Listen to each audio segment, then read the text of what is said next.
James Webb just looked back in time, and what it saw shouldn't exist. Galaxies, stars, and cosmic structures appearing too early in the universe are now forcing scientists to rethink the Big Bang. Let's explore the discovery that's turning the universe as we know it upside down. The James Webb Space Telescope. You see, the James Webb Space Telescope is so powerful, it doesn't just see stars, it sees the first galaxies ever formed, floating almost 1 million miles away from Earth, in a place called the L2 point, a kind of cosmic sweet spot where gravity from the Earth and Sun balance perfectly. Out there, free from the glare of our planet and the blinding light of the Sun, Webb is peering back in time farther than any human-made device ever has. JWST telescope doesn't just look at visible light, the kind our eyes can see. It sees in infrared. Infrared is the light of the ancient universe. When galaxies formed billions of years ago, the light they emitted has been stretched as the universe expanded, shifting it from visible light into infrared. And that's exactly what Webb is built to detect. It's like having a time machine, letting us watch the universe when it was young, messy, and full of surprises. The design of JWST main mirror is huge, over 21 feet across, nearly 3 times the size of Hubble's. And it's made of 18 separate hexagonal segments that fit together perfectly to act as one giant eye on the universe. The mirror is coated in gold, not just to look fancy, but because gold reflects infrared light better than anything else. Even the folding of this mirror is mind-blowing. It had to fold to fit inside a rocket and then unfold itself in space with incredible precision. A single misalignment, and the telescope wouldn't work. But every segment clicked perfectly into place, like a cosmic puzzle, and after months of calibration, JWST was ready to start its mission. And what a mission it is! Webb was launched to answer the biggest questions we've ever asked. How did the first galaxies form? How did stars ignite in the early universe? How did the cosmos evolve into the universe we see today? It's also looking at exoplanets, the distant worlds orbiting other stars, trying to figure out which might be habitable or even alien in ways we've never imagined. But it's the early galaxies, the ones formed when the universe was less than 1 billion years old, that have scientists buzzing. That's because JWST is revealing things we never thought we'd see, and some of it might completely shake our understanding of how the universe began. Now, you might be thinking, Hubble has been up there forever. Haven't we already seen the early universe? True, Hubble gave us stunning views of galaxies billions of light years away, but it had limits. Its mirror is smaller and it can't see as far into infrared as Webb can. That means Hubble could only give us hints, fuzzy glimpses of the first galaxies. Webb, on the other hand, can see the full picture. It can detect galaxies that are faint, far, and glowing in infrared light, ones that Hubble couldn't even dream of seeing. And that's why the discoveries coming from Webb are so shocking. They're literally rewriting the early chapters of cosmic history. Let's talk about what makes Webb so special. Its instruments are basically the Swiss Army knives of astronomy. NACAM, the near-infrared camera, is like its main pair of eyes, capturing incredibly detailed images of galaxies forming in the first few 100 million years of the universe. NIRSpec, the near-infrared spectrograph, lets scientists split that light into its component colors, like a cosmic fingerprint, revealing what elements are in these early galaxies, how fast stars are forming, and even how these galaxies are moving. And then there's MIRI, the mid-infrared instrument, which is sensitive to heat, letting Webb see through dust clouds that hide newborn stars. Every instrument works together, giving astronomers a multi-layered view of the cosmos that's never been possible before. The moment we realized what JWST could do was nothing short of thrilling. Scientists started looking at the deepest, darkest patches of the sky, regions chosen because they have as few foreground stars as possible. And there they saw galaxies that shouldn't exist, or at least shouldn't exist yet. Some of these galaxies appear fully formed when the universe was only 300 to 400 million years old.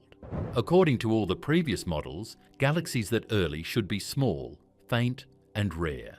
Instead, Webb was showing us massive, bright and surprisingly mature galaxies, glowing as if they had been around forever. It was like finding a fully built skyscraper in a city that was supposed to be under construction. And this isn't just about spotting pretty galaxies. These observations are forcing scientists to question everything about the early universe. How did stars form so quickly? How did these galaxies grow so massive in such a short time? Are our simulations missing something fundamental about cosmic evolution? These are huge questions because they touch the very timeline of the universe itself, the same timeline we've trusted for decades. What's even more fascinating is how JWST manages to do this. Every photon Webb captures has traveled billions of years, crossing almost the entire universe to reach its instruments. The telescope can detect these faint signals because of its enormous mirror, its super-sensitive cameras, and its incredibly cold operating environment. Webb's sunshield keeps the instruments so cold that they're even colder than the vastness of space, preventing any heat from the Sun or Earth from interfering with its observations. Without this, we wouldn't be able to see these galaxies at all. They would be invisible, drowned out by noise. And then there's the human story behind Webb, which is just as amazing as the telescope itself. Thousands of scientists, engineers, and technicians worked for decades to make this telescope a reality. There were delays, setbacks, and budget overruns. But finally, after years of anticipation, Webb was launched and unfolded perfectly in space. The early universe according to theory. When we talk about the universe, it's almost impossible to grasp how young or old it is because we're used to thinking in years, decades, centuries. The universe, however, measures time in billions of years, stretching back to a moment that defies imagination, the Big Bang. This is where everything began, the ultimate cosmic starting line, a singularity of infinite density and heat.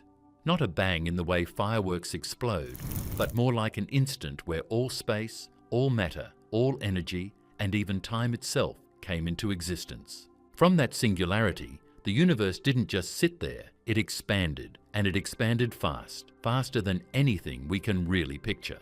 Within fractions of a second, it swelled from smaller than an atom to larger than a galaxy. This is the era physicists call inflation, a mind-bending instant that set the stage for everything that came after.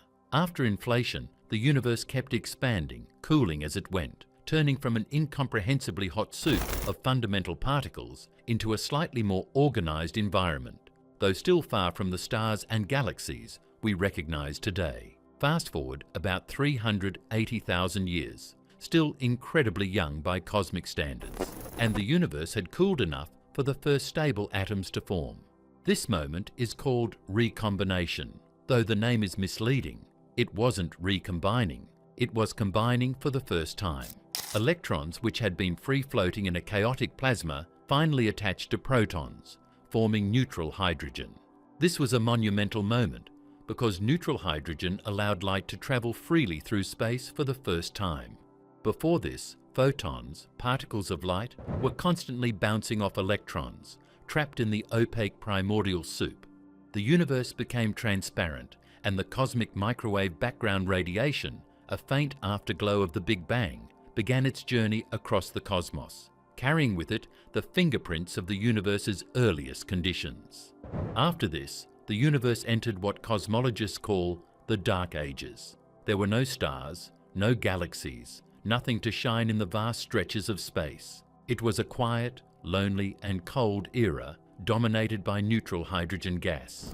But gravity, the invisible architect of the cosmos, was quietly at work, pulling matter together, forming clumps and halos of dark matter, the mysterious substance that makes up most of the universe's mass.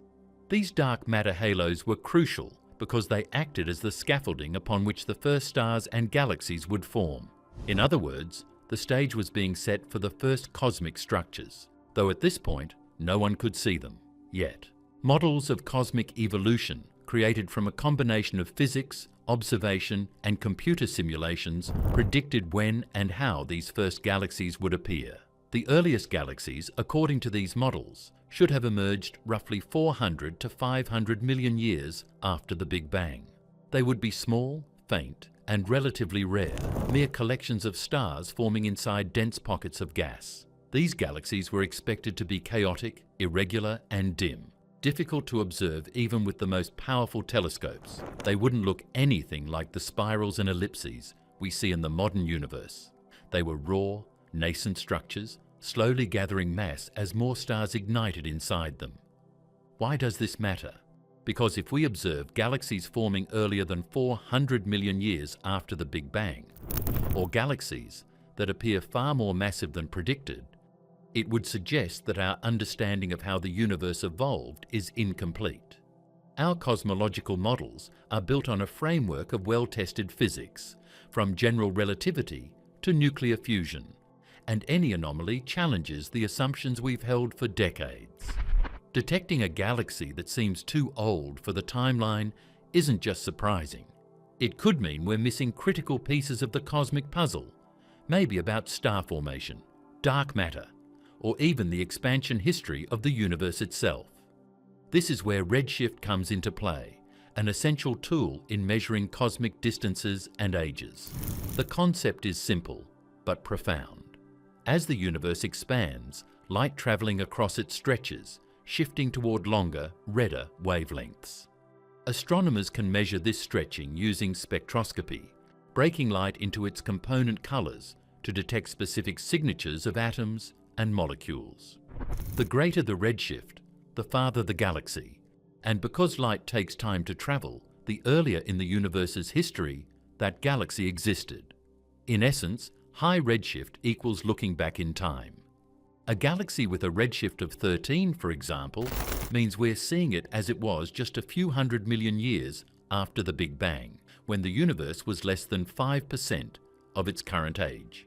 Redshift also allows scientists to estimate other properties of early galaxies. By analysing spectral lines, astronomers can determine the chemical composition, temperature, star formation rate, and even the presence of dust.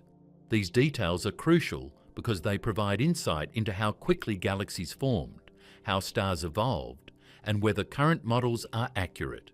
For decades, the highest redshift galaxies detected by Hubble matched predictions. They were faint, small, and rare.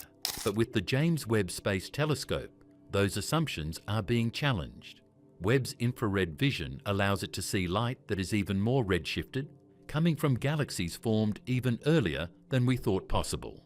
Before Webb, we had a rough timeline for galaxy formation. The first galaxies were expected to be modest collections of stars, slowly growing over hundreds of millions of years. Larger, brighter galaxies like the Milky Way were thought to take billions of years to assemble, a gradual process of merging smaller galaxies into bigger structures. But JWST is revealing a universe that may be more ambitious, more efficient, and faster at forming stars than our models predicted. Even a single galaxy that appears too massive or too bright in the first 400 million years could indicate that star formation in the early universe was far more rapid, and that the Big Bang timeline itself may need adjusting. In addition to the physical predictions, the early universe is a story of light itself. Before the first stars ignited, there was no visible light, only the faint afterglow of the cosmic microwave background.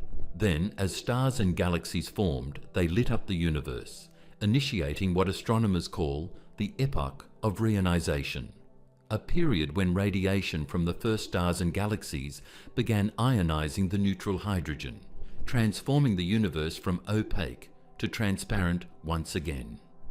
This epoch marks the transition from darkness to light in the cosmos, and it's precisely this era that Webb is probing. By detecting galaxies in these first few 100 million years, scientists can see how quickly the universe transitioned from a dark, silent void into a bustling, star-filled cosmos. It's worth emphasizing how delicate these measurements are. Observing a galaxy that formed only a few 100 million years after the Big Bang requires detecting faint infrared light that has traveled across nearly 13.5 billion years of space. Every photon counts, every calibration matters, and every observation has to be verified to ensure it isn't a false signal.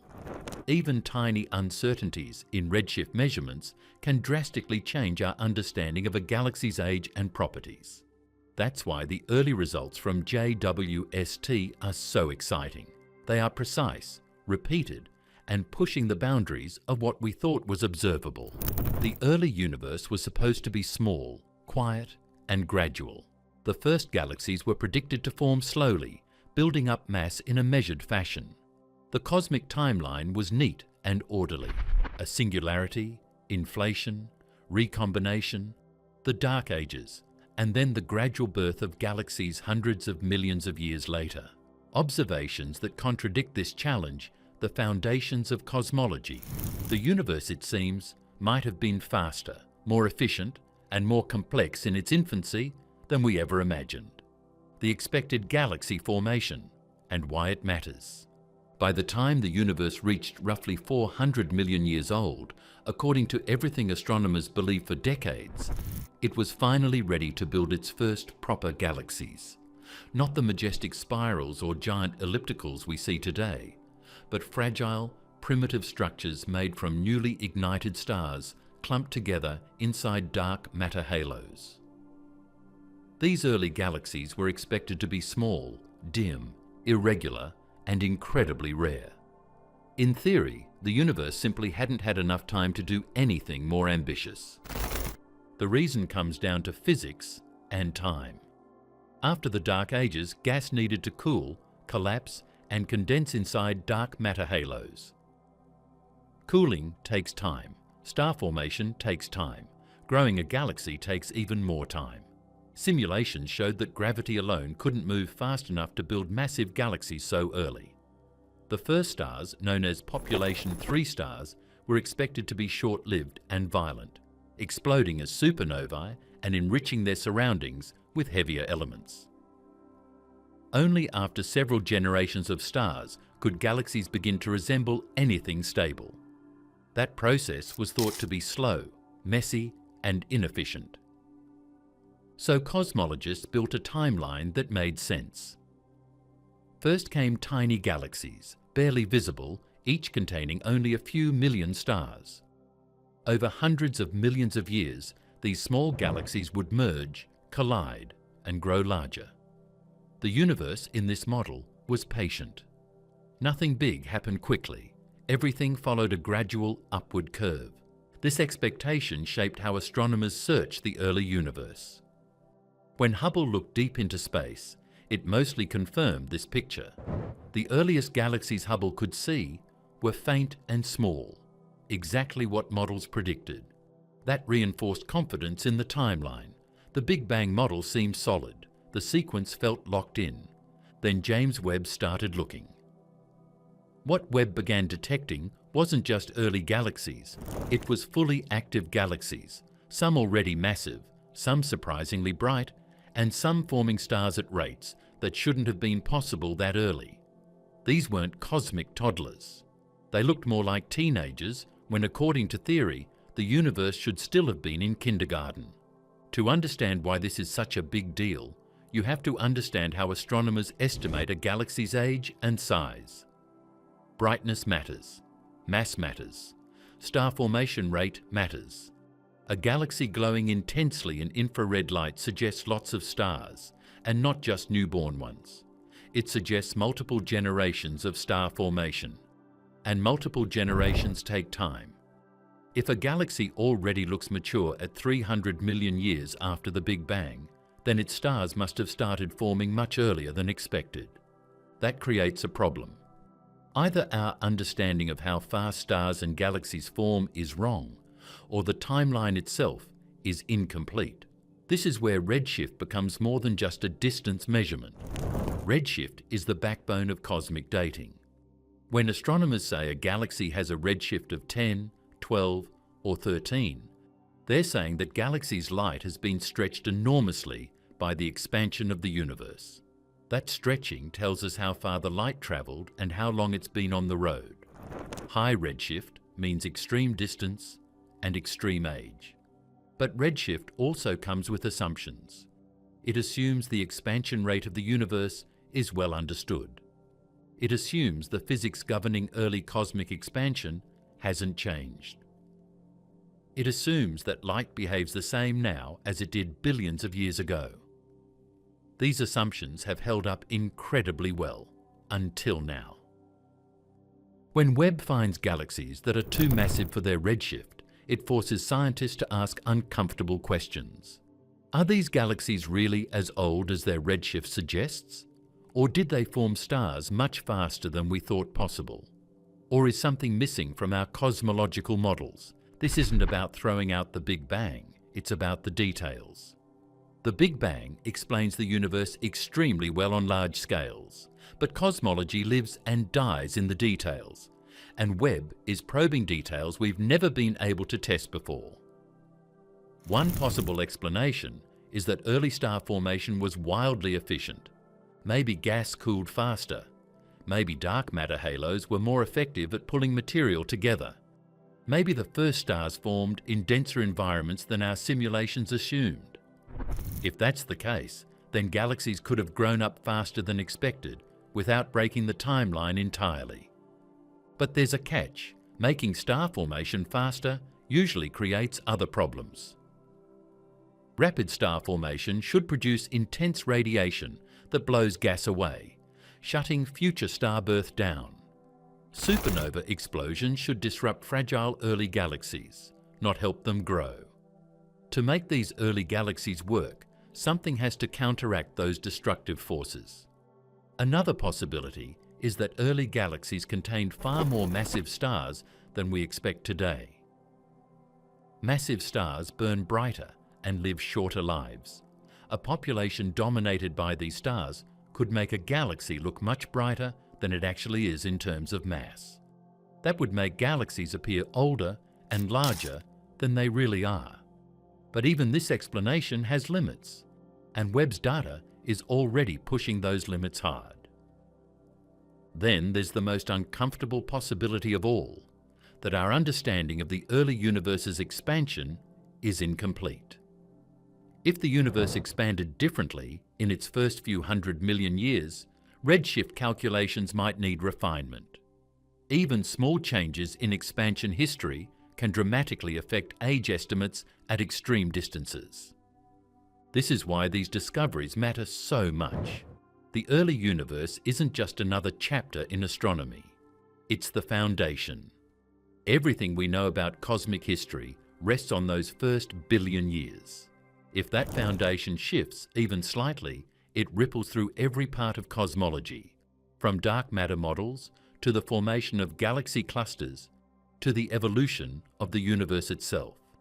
And this is exactly where James Webb is doing something revolutionary. For the first time, astronomers aren't extrapolating backward from nearby galaxies. They're directly observing the era when the first galaxies turned on. Webb isn't guessing, it's measuring.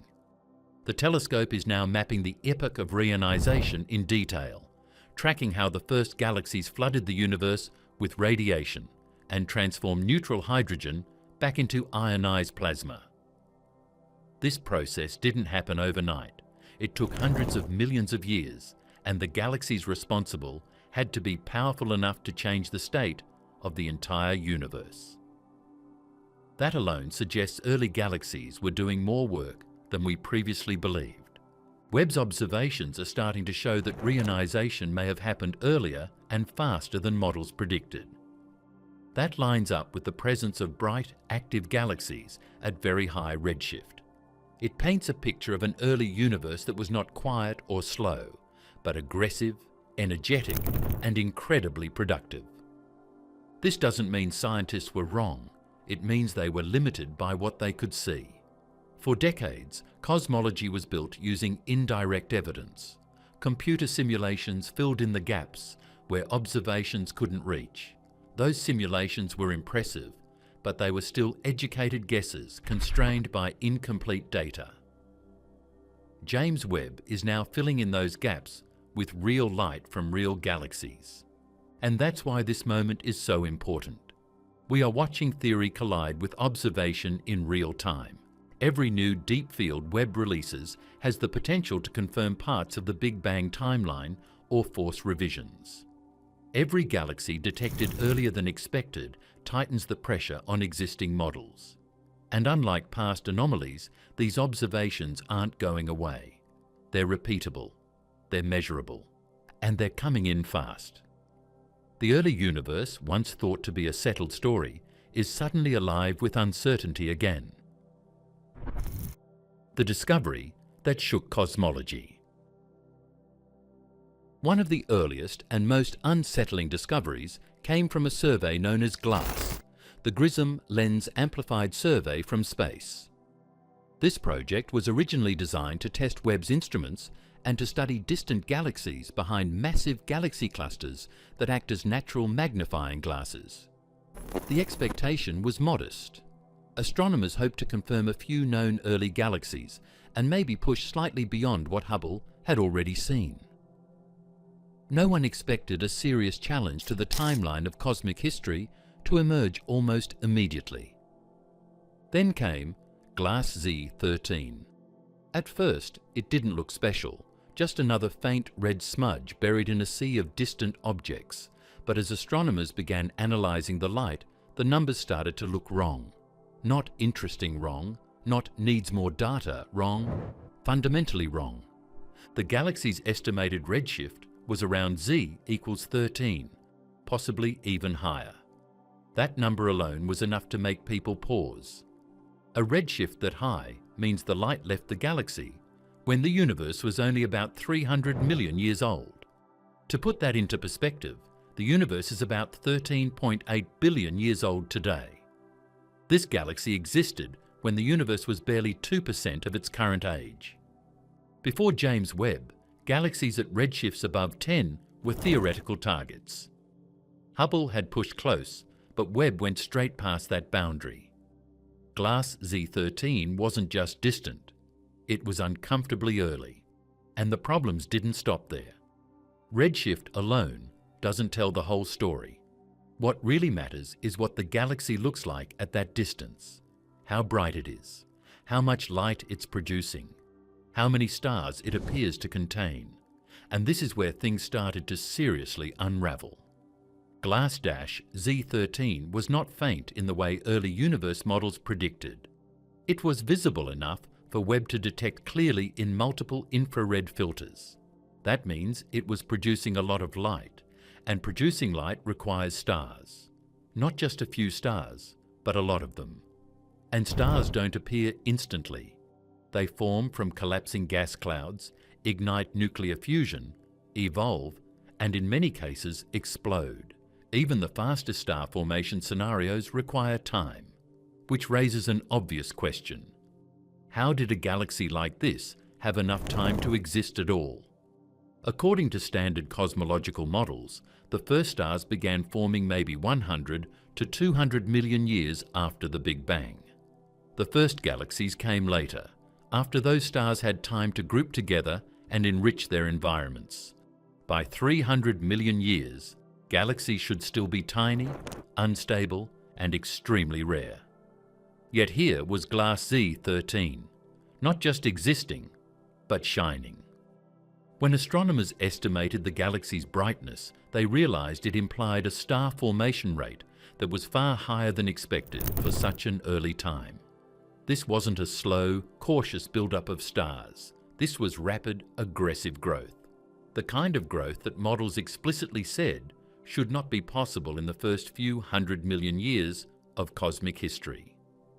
To understand why this matters, you need to understand what Webb was actually seeing. James Webb doesn't see galaxies the way our eyes do. It detects infrared light across specific wavelength bands. GLASS Z13 showed up strongly in longer infrared wavelengths while disappearing almost entirely in shorter ones. This dropout pattern is exactly what astronomers expect when a galaxy's light has been stretched by extreme cosmic expansion.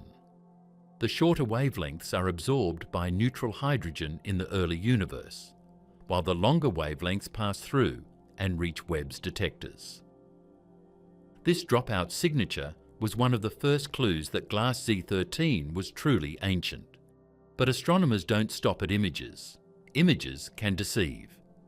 The real test comes from spectroscopy, which breaks the light into its component wavelengths and reveals precise redshift values.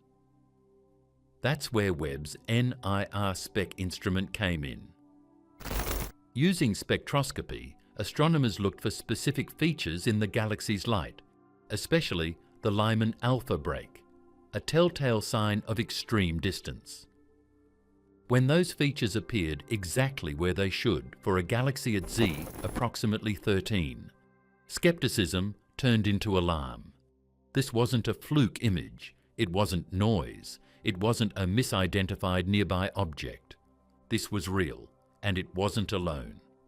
Glass Z13 was quickly joined by other candidates with similarly extreme redshifts. Different surveys, different parts of the sky, same problem. Galaxies were appearing earlier, brighter and more developed than expected. The universe was supposed to ease into galaxy formation. Instead, it looked like it hit the gas immediately. The discovery process itself was painstaking. Webb's data goes through layers of verification. First, the raw images are cleaned of cosmic rays and instrumental artifacts. Then, astronomers compare brightness across multiple filters. They test whether the object could be a dusty galaxy much closer to us, masquerading as a distant one. They run simulations. They cross-check with other teams. Glass Z13 survived all of it. That's when the conversation shifted. At first, the question was simple. Is this galaxy really that far away? Then it became, if it is, how did it form so fast? Then finally, what does this mean for the timeline we've trusted for decades? Because this wasn't a small discrepancy. This wasn't off by a few million years. This was hundreds of millions of years of missing explanation. The discovery didn't disprove the Big Bang, but it did something arguably more important. It exposed how little direct evidence we had for the universe's earliest era. For years, cosmology relied on extrapolation. We took what we knew from later galaxies and ran the clock backward. Webb is now running the clock forward using actual observations, and the two timelines don't perfectly match. Visually, the moment was surreal. Astronomers stared at screens showing faint red dots and realized those dots represented entire galaxies that existed before the universe was supposed to be ready for them. These weren't just data points, they were contradictions made of light, and the timing made it even more shocking. James Webb hadn't been operating for years. It hadn't slowly built up a catalogue of anomalies. These discoveries happened almost immediately after full science operations began. Within months, not decades, the early universe looked very different than expected. Why this discovery destabilized the standard cosmological timeline? Once the existence of galaxies like glass Zi13 could no longer be dismissed as noise or misidentification, astronomers were forced to confront a much more uncomfortable question. Not whether these galaxies were real, but what kind of galaxies they actually were. Distance alone does not break cosmology. It is what exists at that distance that causes the trouble. And as scientists began to measure the physical properties of these objects, the scale of the problem became impossible to ignore. These were not barely assembled clumps of stars flickering into existence. They were already luminous, already productive, and already behaving like systems that should have taken far longer to build. The first red flag was brightness. For a galaxy to be visible at such extreme distances, it must be producing an enormous amount of light. Light fades as it travels. Over billions of years, it stretches, weakens, and disperses. By the time it reaches Earth, even the most powerful telescope should only detect a faint whisper. Yet Webb was detecting these galaxies clearly enough to analyze them across multiple infrared filters. That alone implied intense star formation.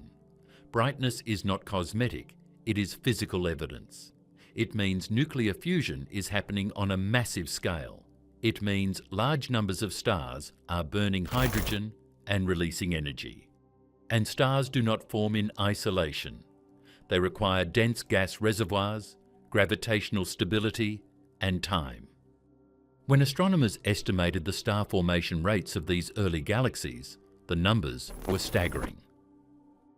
In some cases, they rivaled or exceeded star formation rates seen in galaxies hundreds of times older. According to established models, galaxies in the first few 100 million years after the Big Bang should be inefficient. Gas should be hot and turbulent. Supernova explosions should disrupt star-forming regions before they can stabilize. Radiation from the first stars should suppress further star birth. Everything about early universe physics suggests resistance, not acceleration. Yet the galaxies Webb was seeing appeared to be forming stars rapidly and continuously, as if none of those limiting factors applied. Then came mass estimates, and this is where the tension sharpened into a real crisis. Mass is harder to measure than brightness, but it can be inferred from luminosity, stellar population models, and the distribution of light. Even conservative estimates suggested that some of these galaxies already contained hundreds of millions, and possibly billions, of solar masses worth of stars. That is not a trivial amount. That is not a cosmic accident. That is the kind of mass accumulation that standard models say should take close to 1 billion years, not a few 100 million. To put that into perspective, the Milky Way contains roughly 100 billion stars and took more than 10 billion years to assemble into its current form. No one is claiming these early galaxies rival the Milky Way in size, but relative to the age of the universe at the time, they are absurdly large. If the universe were a single day old, these galaxies would be showing up minutes after midnight, already halfway grown. That simply does not align with the gradual picture cosmology has relied on for decades. Size added another layer of confusion. Early galaxies were expected to be compact, irregular, and chaotic. Webb's observations show that while many are compact, they are not as primitive as expected. Some display structured light profiles, suggesting organized star formation rather than random collapse. This implies internal processes already at work, processes that require time to develop. Galaxies do not instantly become efficient factories, they evolve into them. What makes this especially difficult to reconcile is that all of this is happening inside a universe that should still be transitioning out of the cosmic dark ages. Neutral hydrogen should still dominate. Radiation fields should be uneven. The environment should be hostile to sustained galaxy growth. And yet, these galaxies appear not just to survive, but to thrive. The timeline problem becomes unavoidable here. If a galaxy is already massive and bright at 300 million years after the Big Bang, then its stars must have started forming much earlier, possibly as early as 150 or even 100 million years after the beginning. That pushes star formation dangerously close to the era of recombination and the end of the Dark Ages. In some scenarios, it leaves barely any time at all for gas to cool, collapse, and ignite. The math becomes tight, too tight. At this point, astronomers began testing every possible escape route. Could the masses be overestimated? Possibly, but even the lowest reasonable estimates still exceeded expectations. Could the brightness be exaggerated by unusual stellar populations? Maybe, but that would require stars forming in ways never observed before, at scales that stretch plausibility. Could gravitational lensing be boosting the signal? In some cases, yes, but not enough to explain the full discrepancy. Could these galaxies actually be closer and dustier objects masquerading as ancient ones? Webb's spectral data makes that explanation increasingly unlikely. Every attempt to shrink the problem reduces it only slightly. The core issue remains. These galaxies exist too early and appear too developed. And this is where the discovery stops being about individual objects and starts becoming about cosmology itself. The standard model of cosmology, often called lambda CDM, is incredibly successful. It explains the cosmic microwave background, large-scale structure, galaxy clustering, and expansion history with remarkable precision. But it also depends on assumptions about how quickly structure forms. Those assumptions were never directly tested at these epochs before Webb. Now they are being tested, and the results are uncomfortable. If galaxies can form faster than expected, then something fundamental about early universe physics is missing. Perhaps dark matter behaves differently at high redshift. Perhaps gas cooling mechanisms were more efficient. Perhaps radiation feedback was weaker. Or perhaps the expansion history of the universe itself requires refinement. None of these possibilities are trivial. Each would ripple through cosmology, affecting how we interpret observations across the entire history of the universe. The universe's expansion. Was the early universe moving faster than we thought? General relativity describes how space-time expands. The Friedmann equations describe how that expansion changes over time. The Big Bang model does not just say the universe began hot and dense. It predicts, very specifically, how fast the universe expanded at each moment after the beginning, how quickly matter could clump, and how long it should take before the first stars and galaxies could exist. Those predictions are not arbitrary. They are tied to measurable quantities like the density of matter, the amount of radiation, and the strength of gravity itself. In the standard cosmological model, known as lambda CDM, the early universe is dominated first by radiation, then by matter, and much later by dark energy. During the first few 100 million years, dark energy is irrelevant. Radiation cools rapidly, matter begins to dominate, and gravity slowly starts pulling material together. Slowly is the key word here. In this framework, gravity is powerful, but not instant. It takes time for tiny fluctuations left over from the Big Bang to grow into stars, and more time still for those stars to assemble into galaxies. This is where James Webb's observations create tension. Not philosophical tension, not emotional tension, but mathematical tension. The galaxies Webb is detecting at redshifts above 10 are not barely their smudges that could plausibly be 1 or 2 star clusters. Many of them show luminosities, inferred masses, and sizes that suggest they have already gone through significant star formation. That requires time. Time for gas to collapse, cool, fragment, ignite, and repeat. If those processes are happening only 250 to 300 million years after the Big Bang, then something in the timeline is compressed. The first place cosmologists look is the expansion rate of the early universe itself. Expansion controls everything. If the universe expanded more slowly than expected during its first few 100 million years, gravity would have had more time to work. Structures would grow faster, not because gravity became stronger, but because it was less opposed by expansion.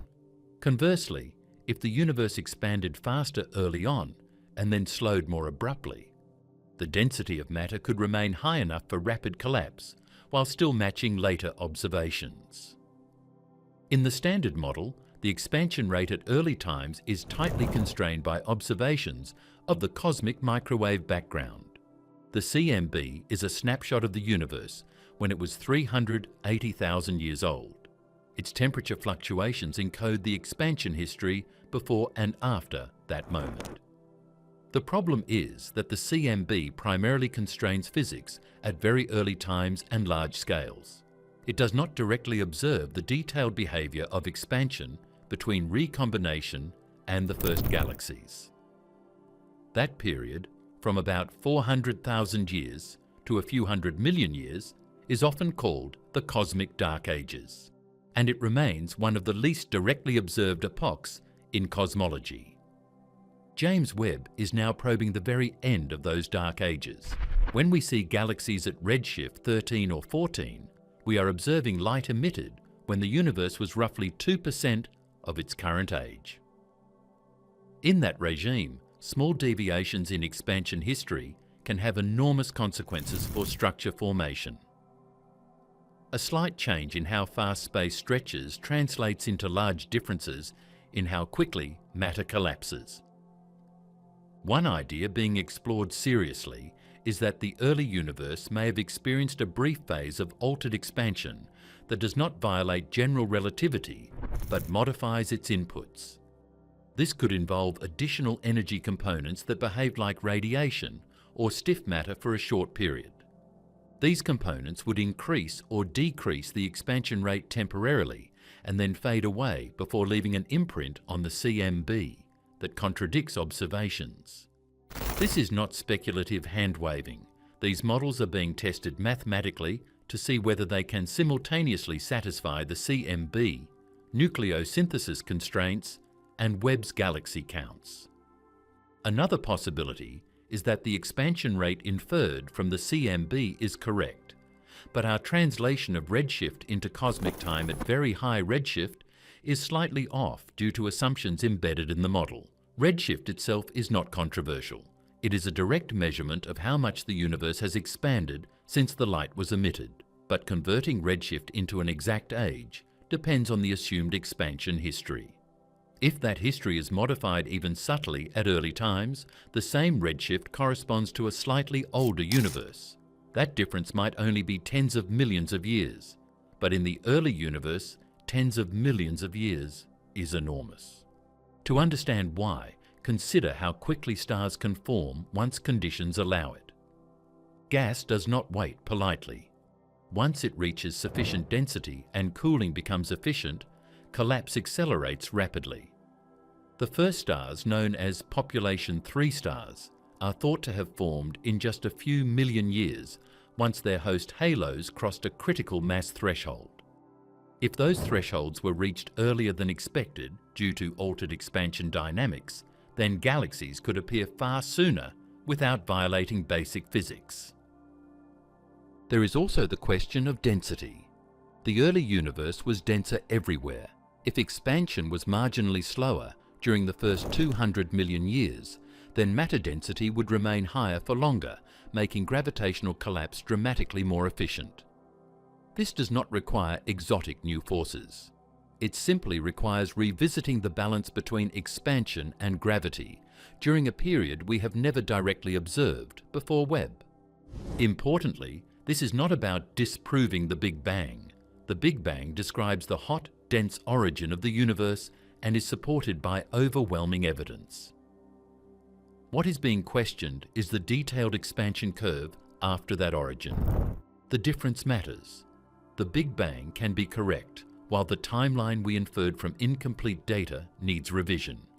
That distinction is critical, and Webb's data forces cosmologists to confront it quantitatively. Another angle involves the initial conditions themselves. The standard model assumes a specific spectrum of density fluctuations seeded during inflation. These fluctuations are small, on the order of 1 part in 100,000. They grow over time under gravity. If, however, the early universe contains slightly enhanced small-scale fluctuations that are invisible to the CMB but significant for galaxy formation, then structures could form faster without changing expansion at all. This would mean the universe did not expand differently, but it started with more favourable seeds for collapse. James Webb cannot directly measure those initial fluctuations, but it can measure their consequences. The abundance and brightness of early galaxies encode information about how quickly matter assembled. If simulations using standard initial conditions consistently underproduce galaxies at high redshift, while simulations with enhanced small-scale power succeed, then the initial fluctuation spectrum becomes a serious suspect. All of this ties back to expansion, because growth of structure is governed by a competition between gravity pulling matter together and expansion pulling it apart. Change either side of that equation, and the outcome shifts dramatically. Webb's observation suggests that gravity won that competition earlier than expected. There is also a more subtle point often overlooked in simplified explanations. Expansion is not uniform in its effects. While space expands everywhere, gravitationally bound regions decouple from expansion. Once matter begins to collapse, local dynamics dominate. If collapse began earlier, even by a small margin, then galaxies could evolve internally, while the universe as a whole continued expanding. That internal evolution includes star formation, feedback, chemical enrichment, and mergers, all of which increase luminosity and mass rapidly. This raises a critical question. Did collapse begin earlier because expansion slowed, or because collapse thresholds were lower than expected? Lower thresholds could result from differences in gas cooling efficiency, chemistry, or the behaviour of dark matter at small scales. Those topics bridge directly into the next major issue: whether dark matter and dark energy behave exactly the way our models assume. Dark matter and dark energy. Why early galaxies? Force us to rethink the invisible universe.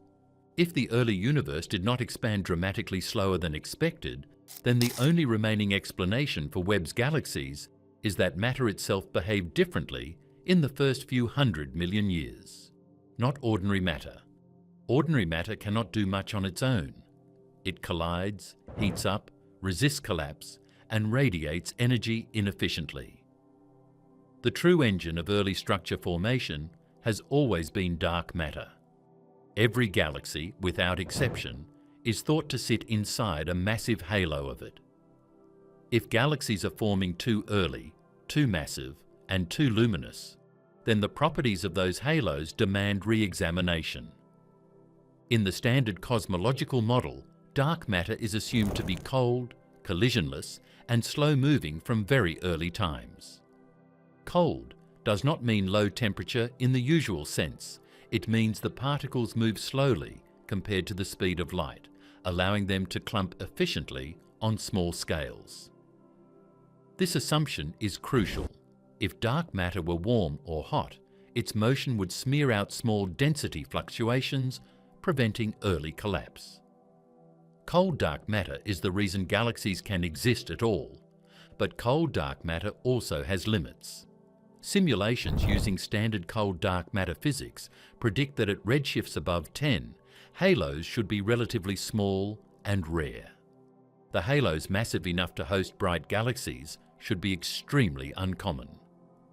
Yet James Webb is seeing more candidates than expected, and some appear brighter than simulations allow without extreme assumptions about star formation efficiency. This raises a critical issue.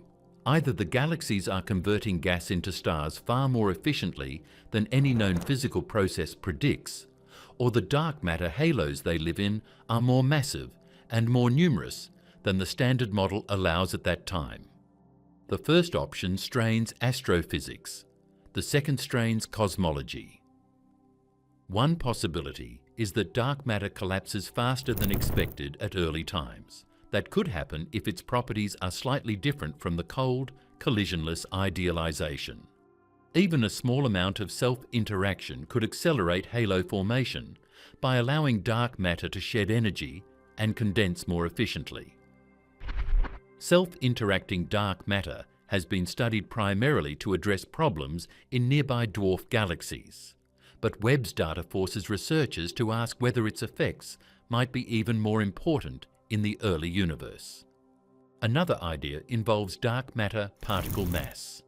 If dark matter particles are heavier than assumed, they would move even more slowly in the early universe, enhancing small-scale structure formation.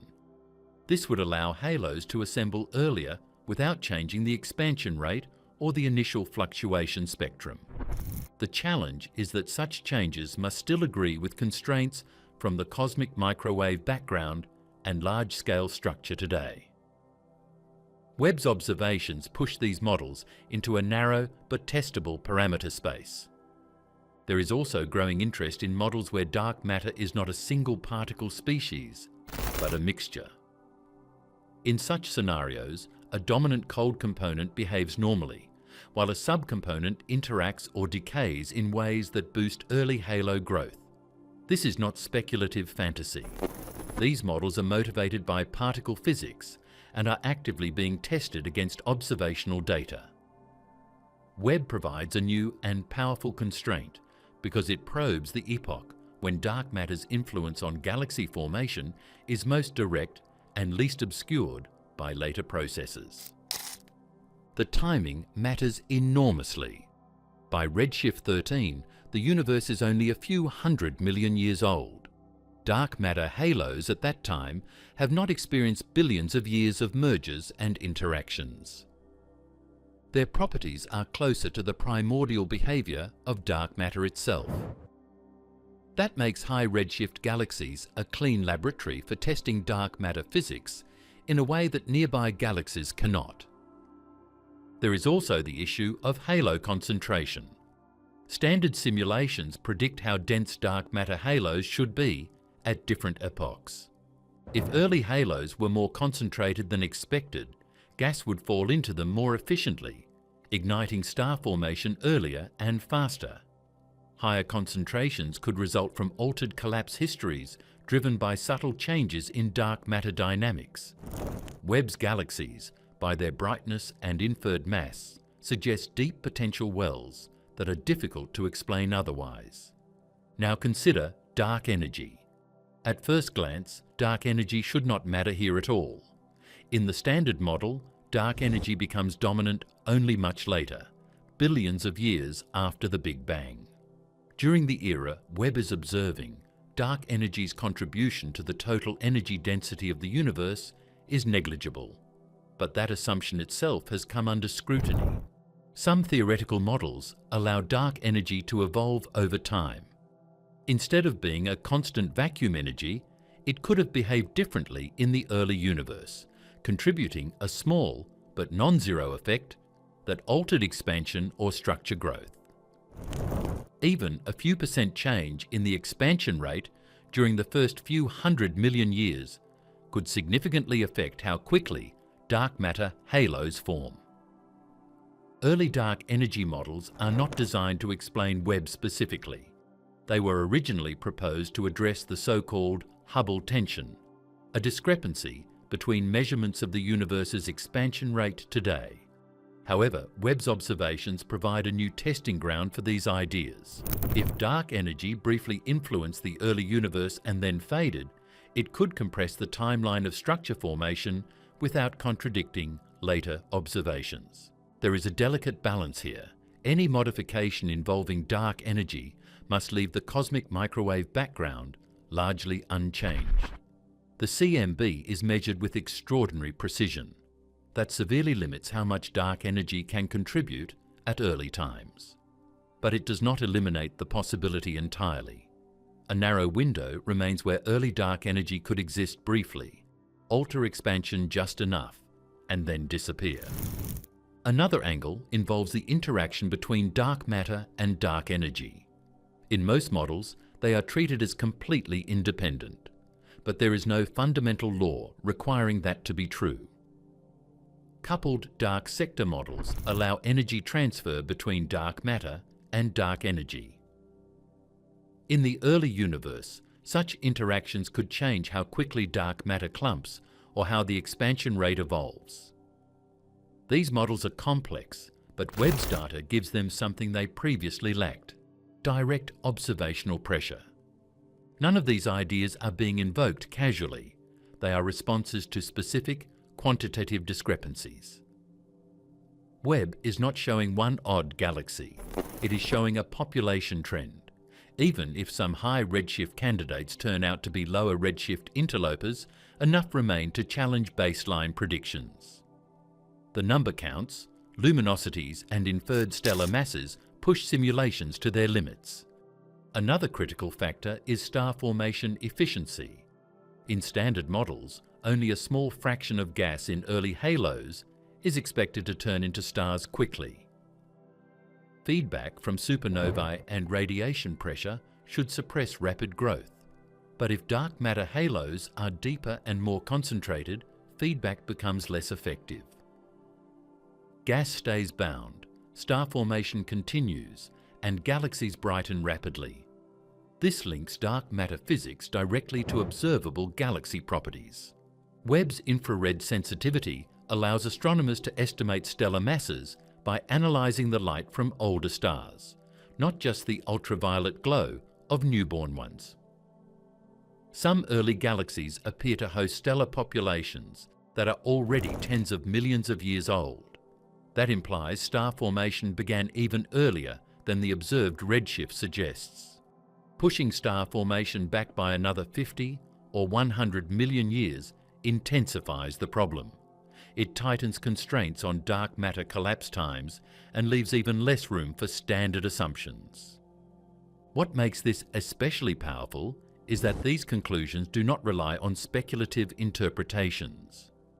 They follow directly from measured fluxes, redshifts, and spectral energy distributions. The uncertainties are real, but they are not large enough to erase the tension entirely. Adjustments of a factor of 2 might help. Adjustments of an order of magnitude are harder to justify without new physics. This is where the phrase "breaking the Big Bang timeline" gains its technical meaning. It does not mean the Big Bang did not happen. It means the sequence of events following it, particularly the pace at which invisible matter organized itself into visible structure, may not match our simplest model. The Big Bang sets the initial conditions. Dark matter and dark energy determine how fast complexity emerges. Galaxy formation theories. Under pressure. Are we underestimating how fast the universe builds stars? Every modern theory of galaxy formation rests on a chain of physical processes that must occur in a specific order. Dark matter collapses first, forming gravitational wells. Gas falls into those wells, heats up, then cools. Cooling gas fragments into dense clouds. Those clouds collapse into stars.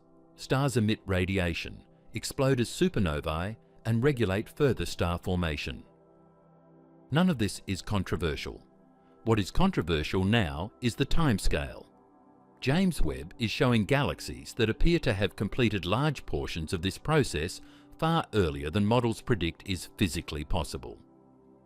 In standard simulations, the earliest galaxies form slowly, not because gravity is weak, but because gas physics is inefficient. Gas resists collapse. It heats up when compressed.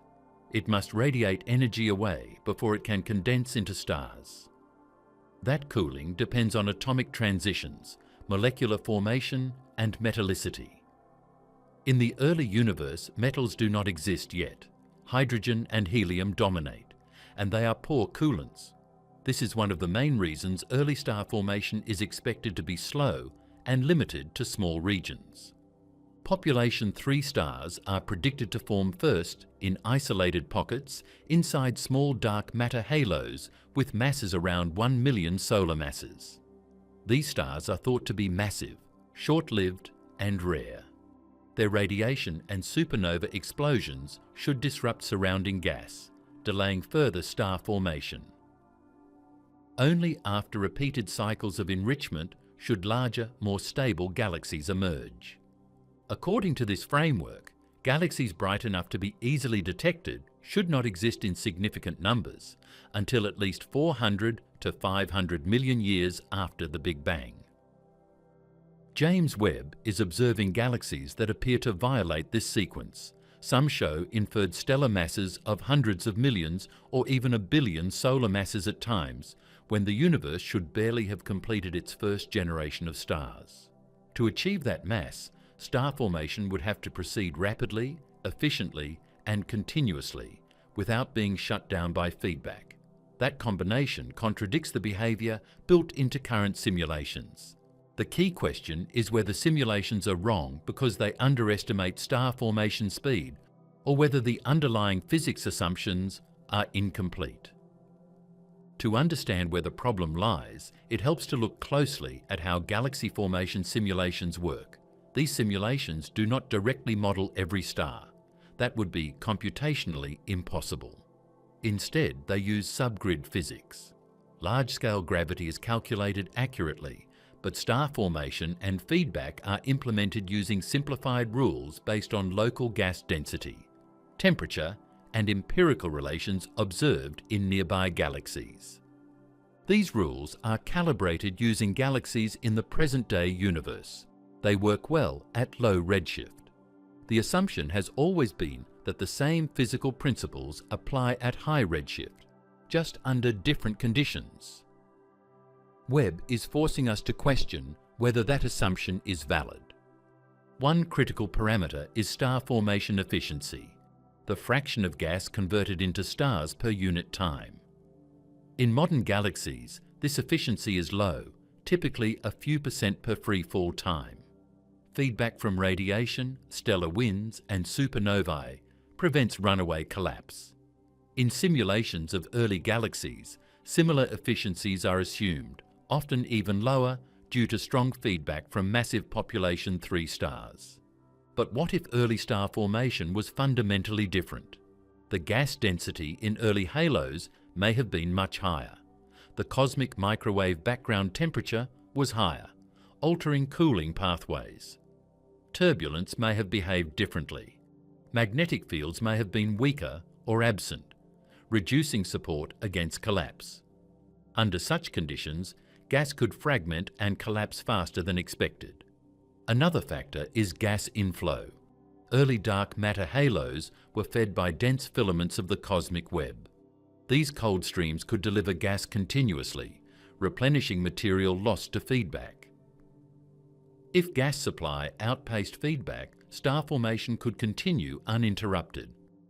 Many simulations include cold flows, but their efficiency and persistence are uncertain at very high redshift. James Webb's observation suggests sustained star formation, not brief bursts. That implies a balance where gas inflow remains strong, while feedback fails to halt collapse. This balance is difficult to achieve in current models, but may not be physically impossible. There is also the issue of feedback strength itself. Most simulations assume that feedback from massive stars is extremely disruptive in low-mass halos.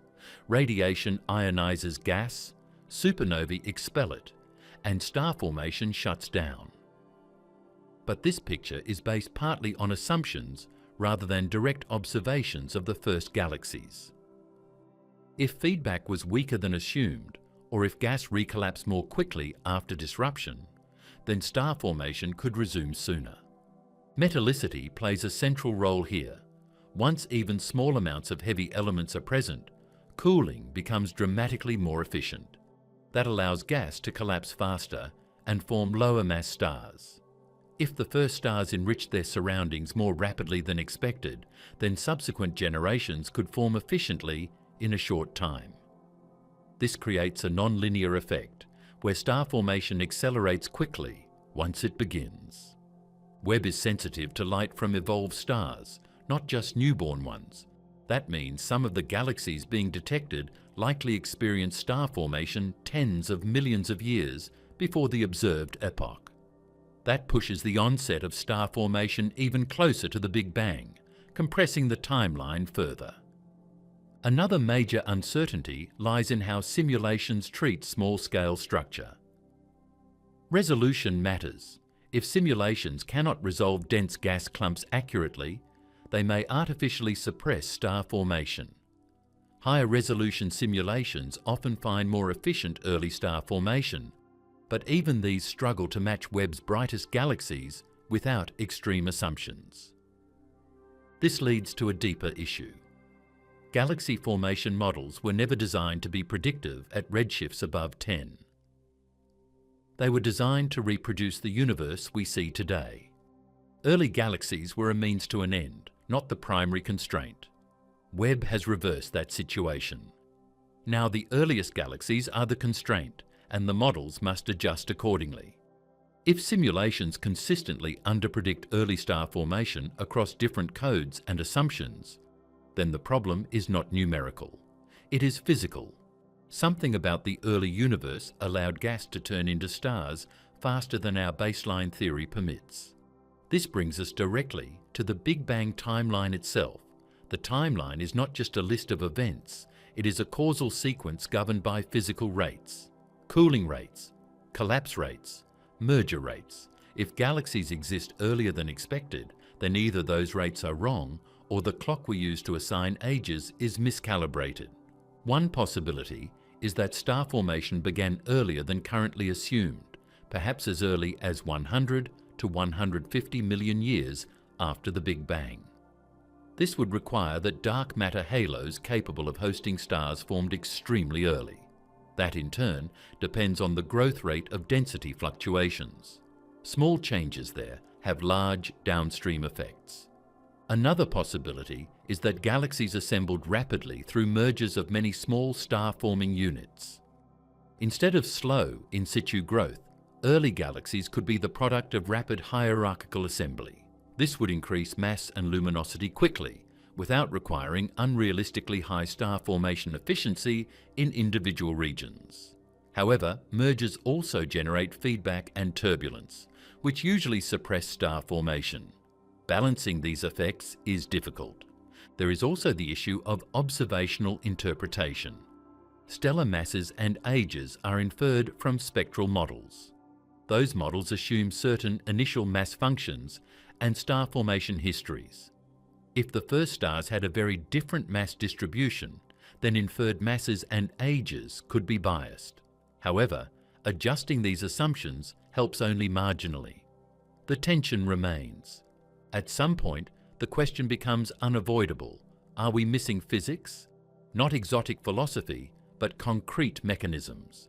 New cooling channels, modified feedback behavior, altered initial conditions. None of these require abandoning the Big Bang, but they may require revising how quickly complexity emerges from it. The Big Bang timeline. Revisited, did stars and galaxies begin earlier than physics allows?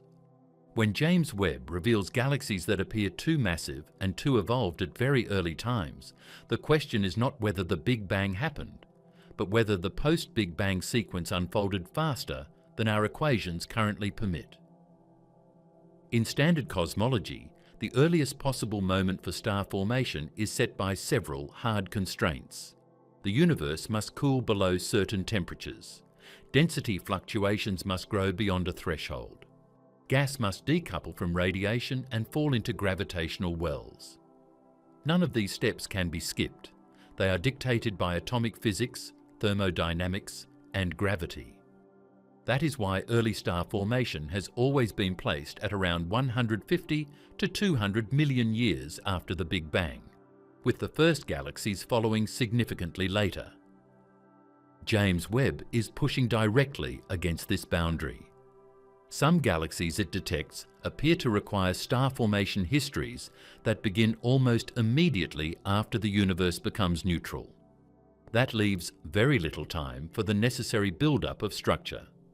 If these interpretations are correct, then either star formation began earlier than allowed by current models, or the physical processes governing collapse operated faster in the early universe. To see where the tension lies, consider recombination. At about 380,000 years after the Big Bang, electrons and protons combine to form neutral hydrogen. Before this moment, radiation pressure prevents matter from collapsing. After recombination, matter is free to fall into dark matter halos. However, those halos must first exist. Dark matter collapse begins earlier, but it proceeds gradually. At recombination, the typical halo masses are tiny, far below the threshold needed to host stars.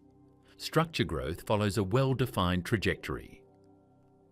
Small fluctuations grow linearly at first, then non-linearly once overdensities become significant. The rate of this growth depends on the expansion history and the initial fluctuation spectrum.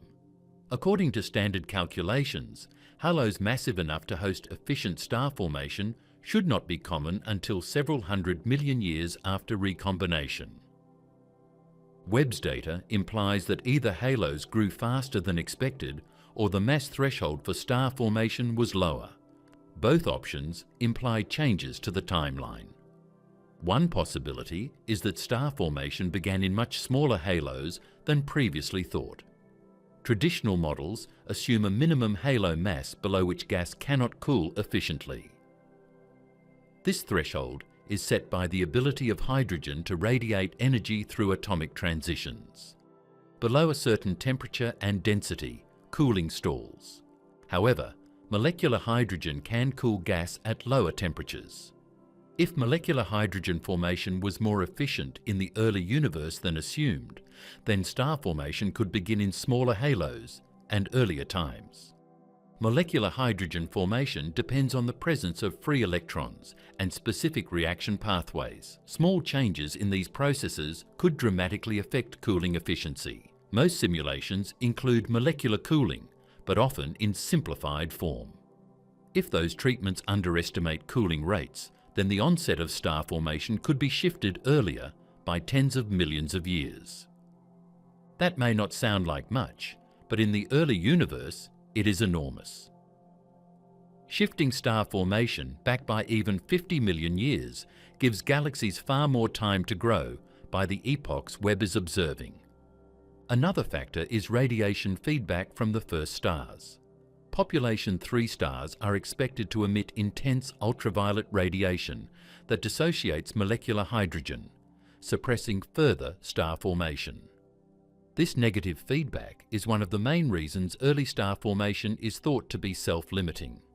But the strength and reach of this feedback depend on geometry, clustering, and gas density. If early stars formed in dense environments or clusters, their radiation may have been locally trapped, allowing nearby regions to continue collapsing. If feedback was less globally effective than assumed, then star formation could proceed in parallel across many regions instead of being throttled. This would increase the total star formation rate of the universe at early times, accelerating galaxy assembly. Beyond astrophysical uncertainties, there is the question of whether the timeline derived from redshift is itself correct at extreme distances. Redshift tells us how much the universe has expanded since the light was emitted. Converting that expansion into an age requires assuming a specific expansion history. If the expansion rate evolved differently in the first few 100 million years, then the same redshift would correspond to an older universe. This does not require abandoning the Big Bang. It requires modifying the early time behavior of the expansion function. Such modifications could arise from additional energy components that were present briefly and then decayed.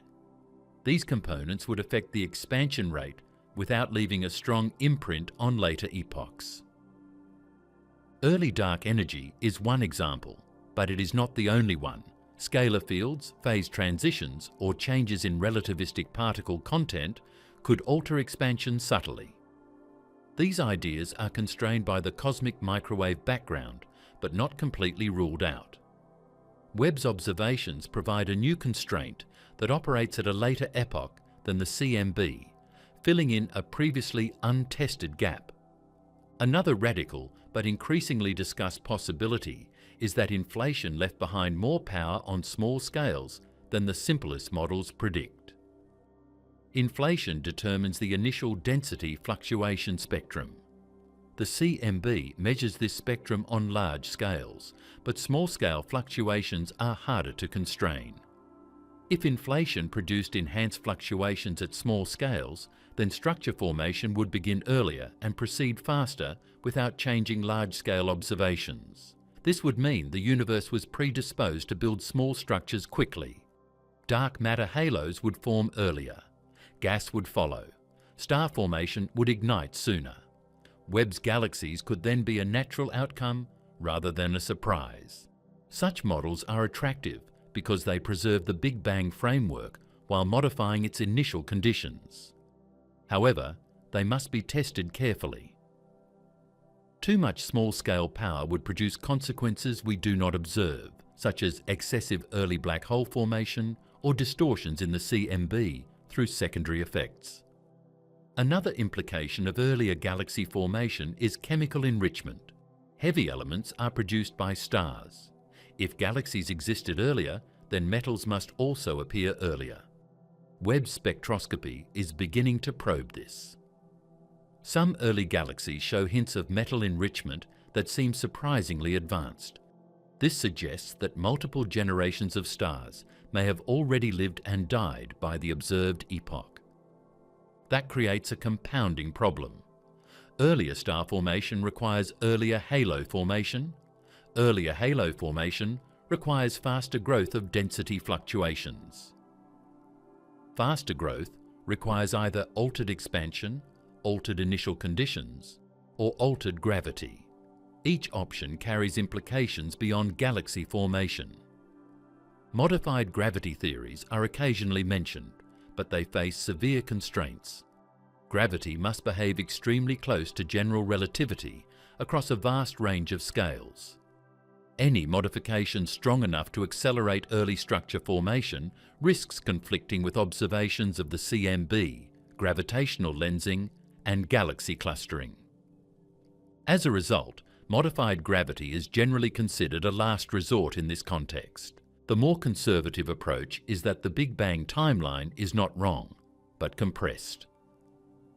Events happened in the same order, but faster. Stars formed sooner. Galaxies assembled quicker. The dark ages were shorter. This view preserves the Big Bang while acknowledging that our picture of the early universe's pace may be incomplete. James Webb's role in this is precise and limited. It does not measure expansion directly. It does not test inflation directly. What it does is reveal the end products of early physics. Those products carry timestamps encoded in their mass, light, and composition.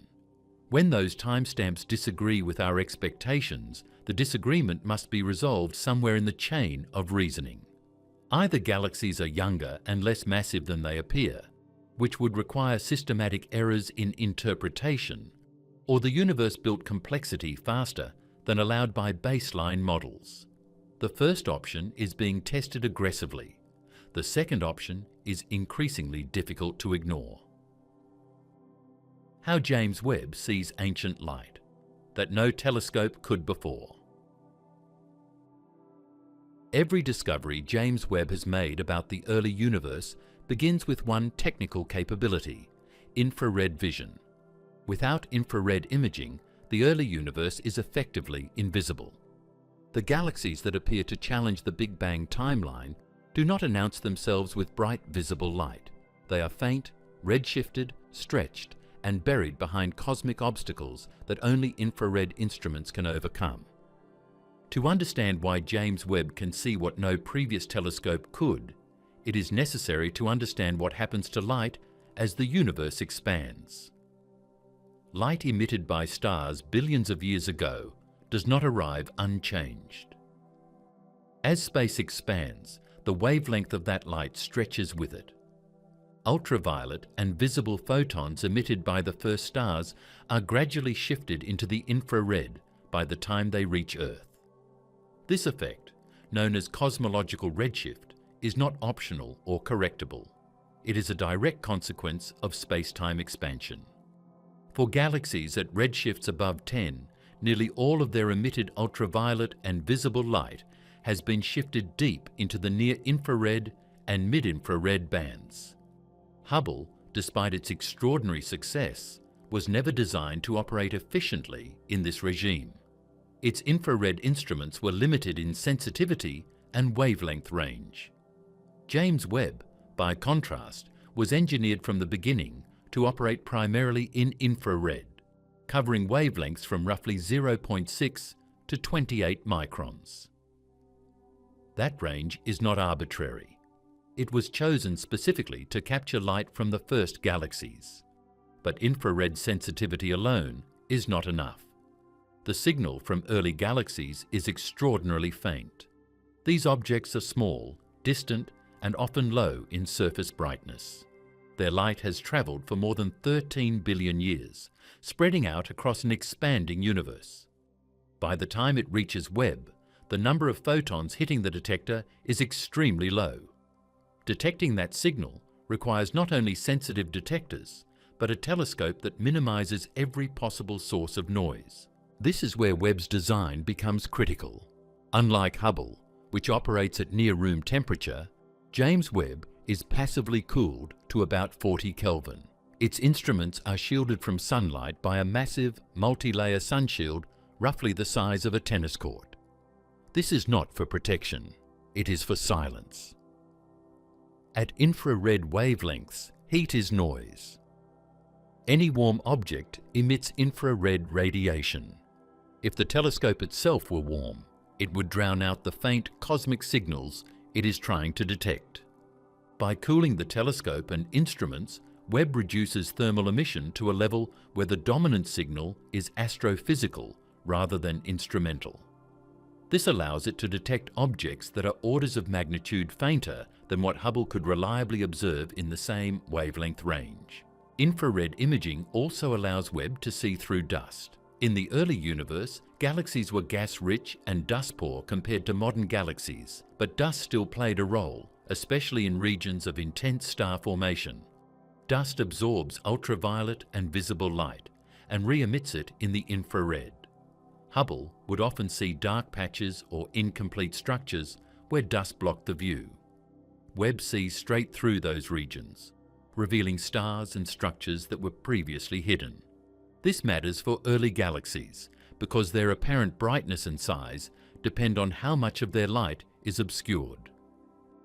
Infrared imaging provides a more complete census of stellar populations, especially older stars whose light peaks at longer wavelengths. That directly affects inferred stellar masses and ages, which are central to the timeline problem. The core imaging instrument responsible for most early galaxy discoveries is NIRCam, the near-infrared camera. NIRCam is not a single camera, but a complex system of detectors, filters, and optics designed to operate across a wide wavelength range with extreme sensitivity. It uses mercury-cadmium telluride detectors, which are optimized for low-noise infrared detection. These detectors can register individual photons with high precision. NIRCam's filter system is another key element. It includes dozens of filters that isolate specific wavelength bands. By imaging the same region of sky through multiple filters, astronomers can construct a rough spectral energy distribution for each detected object. This allows them to estimate redshift photometrically by identifying where the galaxy's light drops off sharply due to absorption by neutral hydrogen. This drop-off, known as the Lyman break, is a signature feature of high redshift galaxies. Neutral hydrogen absorbs photons with wavelengths shorter than 121.6 nanometers. As redshift increases, this break moves to longer wavelengths. By detecting which filters show flux and which do not, astronomers can estimate how far away a galaxy is. James Webb's infrared filters are fine-grained enough that this technique works at redshifts far beyond Hubble's reach. For galaxies at redshift 13 or 14, the Lyman break is shifted into the near-infrared. Webb's sensitivity allows it to detect this feature even when the galaxy is extremely faint. Resolution also matters. Webb's 6.5 meter segmented mirror provides much higher angular resolution than previous infrared telescopes. This allows astronomers to distinguish compact galaxies from noise, artifacts, or blended sources. At high redshift, many galaxies are only a few hundred parsecs across. Without sufficient resolution, they would blur into the background or be mistaken for stars. Webb's mirror is coated with a thin layer of gold, chosen for its excellent reflectivity in infrared wavelengths. This maximizes throughput and minimizes photon loss. Every photon matters when observing the early universe. Another often overlooked aspect of infrared imaging is stability. Webb's orbit at the second Lagrange point provides a thermally stable environment with minimal temperature fluctuations. This stability reduces instrumental drift and allows long, deep exposures without significant systematic errors. Some of Webb's deep field observations involve integration times of tens of hours, collecting photons continuously from the same patch of sky.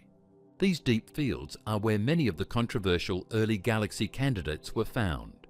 By staring at one region for an extended period, Webb accumulates enough signal to detect objects that would otherwise be invisible.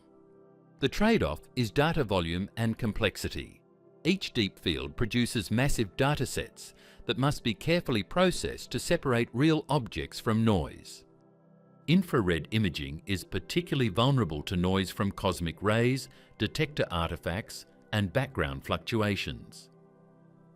Webb's data processing pipelines are designed to identify and remove these effects without erasing genuine astrophysical signals. This involves multiple stages of correction, including dark current subtraction, flat fielding, and cosmic ray rejection. The raw images Webb produces do not look like the final science images released to the public. They are dominated by instrumental signatures and background noise. Only after extensive calibration and processing do faint galaxies emerge as identifiable objects. At extreme redshifts, even small calibration errors can have large consequences. An incorrectly subtracted background or a misidentified noise spike can masquerade as a distant galaxy. This is why confirmation requires consistency across multiple filters and repeated observations. Infrared imaging alone does not prove that a galaxy exists at a given redshift, but it is the gatekeeper. Without Webb's infrared capability, there would be no candidates to debate, no timeline to challenge, and no data to analyse further. Everything that follows, including spectroscopy and mass estimation, depends on these initial detections. The reason this matters for cosmology is straightforward. The number of galaxies detected at early times depends directly on the volume of space surveyed and the sensitivity of the instrument. Webb surveys deeper and wider in infrared than any previous telescope. That increases the number of detectable early galaxies dramatically. If the universe truly contains more early galaxies than predicted, Webb will find them. If it does not, deeper observations will eventually reveal emptiness. So far, the early results suggest abundance rather than scarcity. Infrared imaging is revealing a universe that appears structured earlier than expected. Whether that impression survives further scrutiny depends on spectroscopy and data validation, which will be addressed next. Spectroscopy: how James Webb measures distance, age, and chemical reality in the early universe.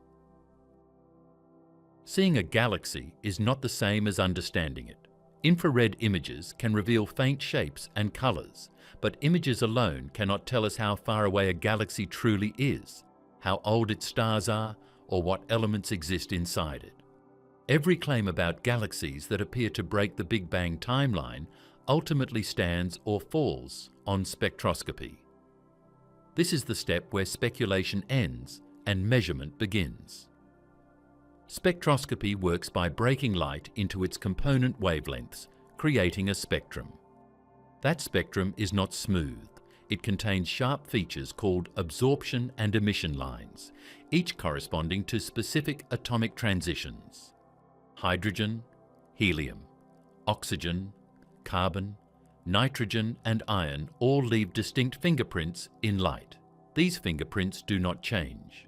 What changes is where they appear in the spectrum, when the universe stretches the light over billions of years. This stretching is redshift.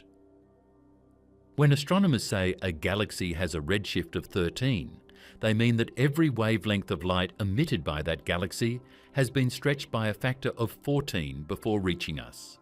A spectral line emitted at 0.1 microns appears at 1.4 microns.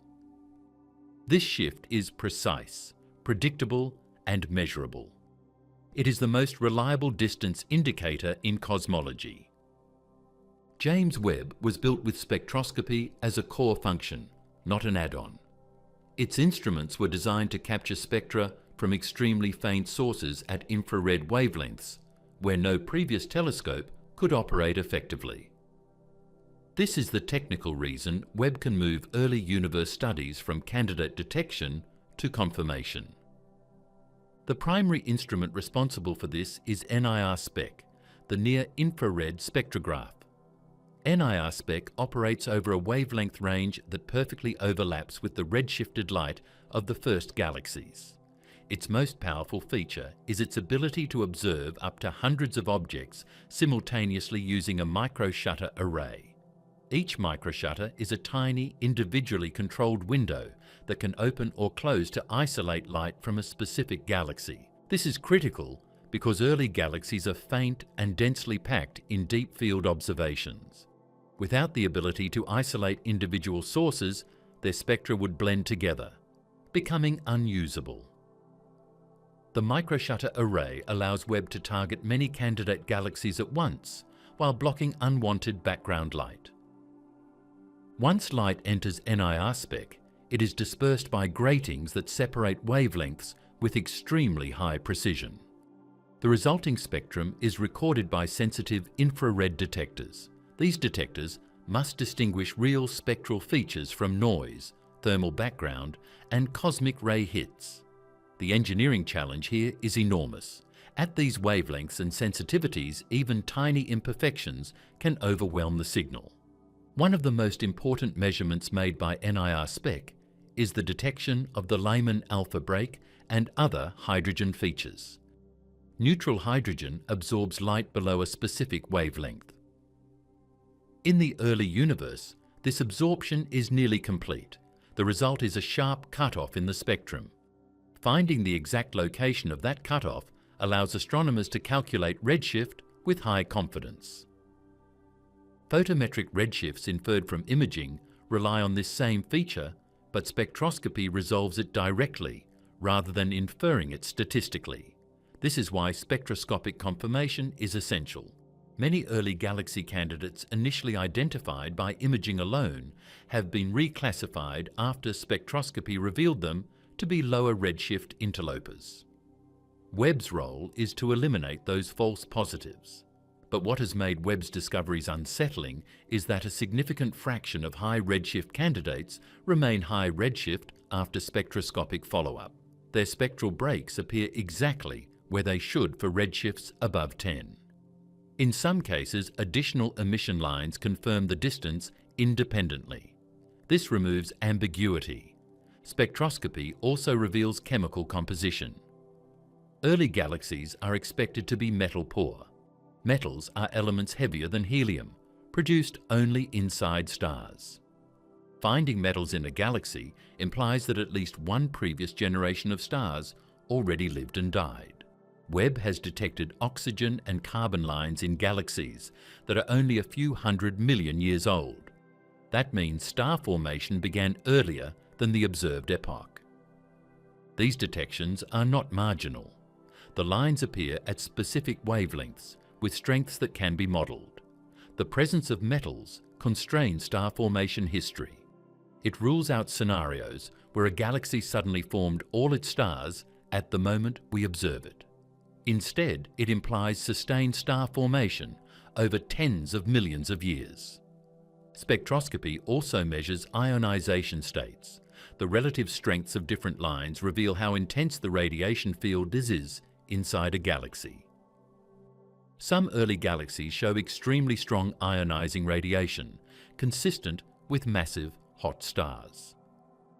This supports the idea that early star formation was dominated by stars more massive than those common today. The width of spectral lines provides additional information.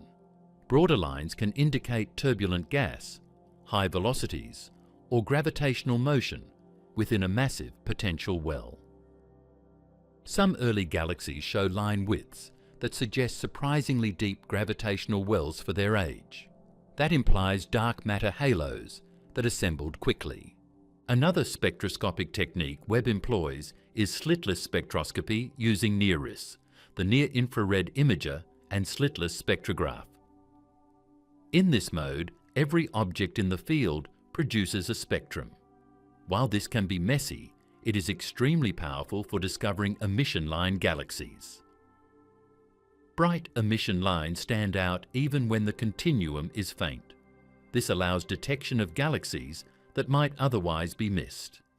Slitless spectroscopy played a major role in identifying early candidates in Webb's first deep fields.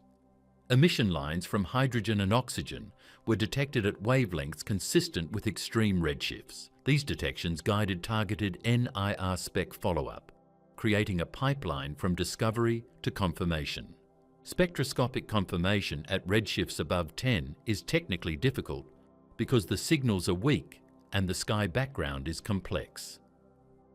Earth-based telescopes struggle because Earth's atmosphere emits strongly in the infrared and absorbs key wavelengths. Webb avoids this entirely by operating in space, far from Earth's thermal and atmospheric interference. Even so, noise remains a challenge. Detector noise, cosmic rays, and instrumental artifacts must be carefully modelled and removed. Spectral extraction algorithms identify where the galaxy's light falls on the detector and sum the signal while subtracting background.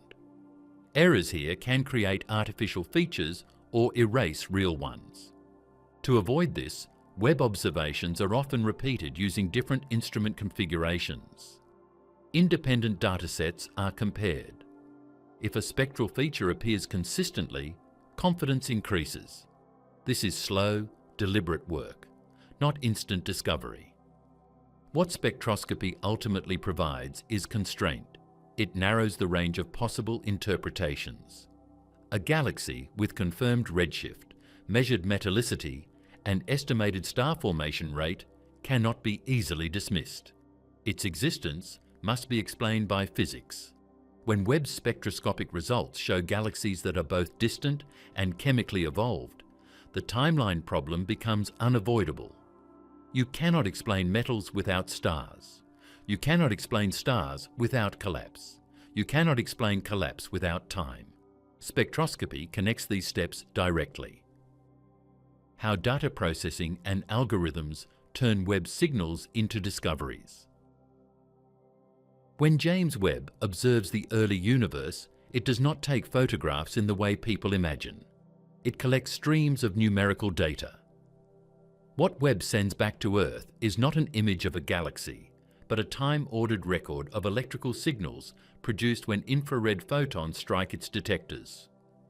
Every claim about early galaxies, redshifts, stellar mass, or chemical composition begins as raw numbers contaminated by noise, artifacts, and instrumental effects. The transformation of that raw data into scientifically meaningful evidence is one of the most complex and least visible parts of the discovery process. The difficulty starts immediately.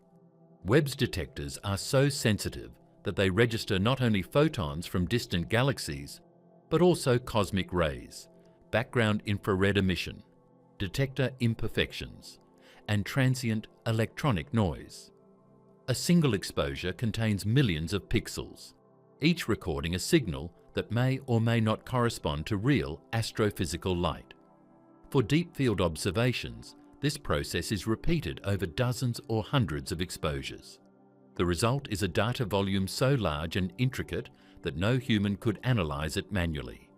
The first stage of processing is calibration. Calibration is not optional. It corrects for systematic effects that would otherwise overwhelm the signal. Each detector has a characteristic dark current, a baseline signal it produces even in complete darkness. This must be measured and subtracted. Each pixel responds slightly differently to incoming light, requiring flat field correction. Temperature variations, readout timing, and detector nonlinearity must also be accounted for. These corrections are applied automatically using calibration files generated from pre-launch testing and ongoing in-flight measurements. Even after calibration, the data is far from clean. Cosmic rays strike Webb's detectors constantly, leaving sharp spikes that can masquerade as real astronomical features. These events are identified statistically by comparing multiple exposures of the same field. A real galaxy remains in the same position across exposures. A cosmic ray does not. Algorithms flag and remove these transient signals, replacing them with interpolated values based on surrounding pixels. Once individual exposures are cleaned, they must be aligned and combined. Webb's pointing is extraordinarily precise, but tiny shifts still occur. Combining images requires sub-pixel alignment so that faint objects are not smeared out. This alignment is done by matching the positions of known stars and compact sources across frames. The combined image has a higher signal-to-noise ratio, allowing faint galaxies to emerge from the background. At this stage, astronomers are still not seeing galaxies. They are working with probability distributions. Source detection algorithms scan the combined image, searching for clusters of pixels whose brightness exceeds the background by a statistically significant amount. These algorithms must balance sensitivity against false positives, set the threshold too low, and noise fluctuations are misidentified as galaxies. Set it too high, and real galaxies are missed. James Webb's early universe observations push these algorithms to their limits. High redshift galaxies are faint and compact. Their signals often span only a few pixels. Differentiating them from noise requires careful modelling of the point spread function, the characteristic shape of how Webb's optics distribute light from a point source. Every detected object is compared against this model to assess whether it resembles a real astrophysical source. Once potential sources are identified, they must be measured across multiple filters. This is where the data volume explodes. Each deep field is observed in numerous wavelength bands. For each candidate galaxy, algorithms extract flux measurements in each band, building a photometric profile. These profiles are then compared against theoretical models to estimate redshift, stellar mass, and star formation history. Photometric redshift estimation is a probabilistic process. The algorithm searches for the best match between the observed colours and a library of galaxy templates shifted across a range of redshifts. For early galaxies, the critical feature is the sharp drop in flux caused by hydrogen absorption. The algorithm calculates the likelihood that this drop occurs at a given redshift, rather than being caused by dust or other effects. This process is computationally intensive. Each galaxy is tested against thousands of models.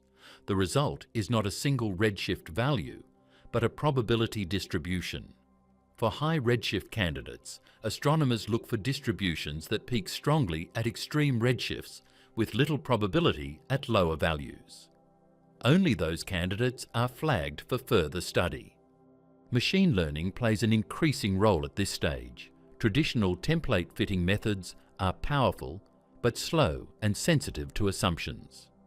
Machine learning models, trained on simulated galaxies and known observations, can identify complex patterns in the data more efficiently. These models do not replace physical modelling, but they help prioritize candidates and identify subtle features that might otherwise be overlooked. AI is particularly useful for anomaly detection. Webb's datasets are vast, and early galaxies are rare. Machine learning algorithms can scan millions of objects to find those that do not resemble typical stars or galaxies at lower redshift. These outliers are often the most interesting targets for follow-up spectroscopy. However, AI introduces its own risks. Models can be biased by their training data. If simulations underestimate early galaxy brightness, an AI trained on those simulations might misclassify real early galaxies as noise or artifacts. To mitigate this, astronomers use multiple independent algorithms and cross-validate results. Agreement between methods increases confidence. Disagreement triggers closer inspection. After candidate selection, data quality checks intensify. Astronomers examine how sensitive each detection is to processing choices. They test whether a galaxy disappears if background subtraction parameters change slightly. They check whether its signal persists across independent subsets of the data. They verify that its colours are consistent across different observation dates and instrument configurations. This process is slow and methodical because false positives at extreme redshift are easy to generate. A faint, dusty galaxy at moderate distance can mimic the colours of a truly ancient galaxy. Instrumental artifacts can create spurious dropouts. Noise fluctuations can align just well enough to fool automated detection. What makes Webb's early galaxy claims significant is not that candidates appear, but that many survive this gauntlet. They remain detectable under different processing assumptions. Their photometric redshift distributions remain sharply peaked at high values. Their inferred properties remain consistent across independent analyses. Data processing also feeds directly into mass and age estimates. Stellar population synthesis models are applied to the measured fluxes to infer how many stars are present and how long they have been forming. These models depend on assumptions about stellar evolution, initial mass functions, and dust content. The algorithms explore a wide parameter space, identifying combinations that best reproduce the observed data. Again, the output is probabilistic. There is uncertainty in every estimate, but even the lower bounds of these estimates often imply galaxies that are surprisingly massive and evolved for their age. This is where the timeline tension becomes quantitative rather than anecdotal. Another critical role of data processing is cross-matching. Webb observations are compared with data from other telescopes, including Hubble, Spitzer, and ground-based surveys. If a candidate galaxy appears in multiple data sets with consistent properties, confidence increases.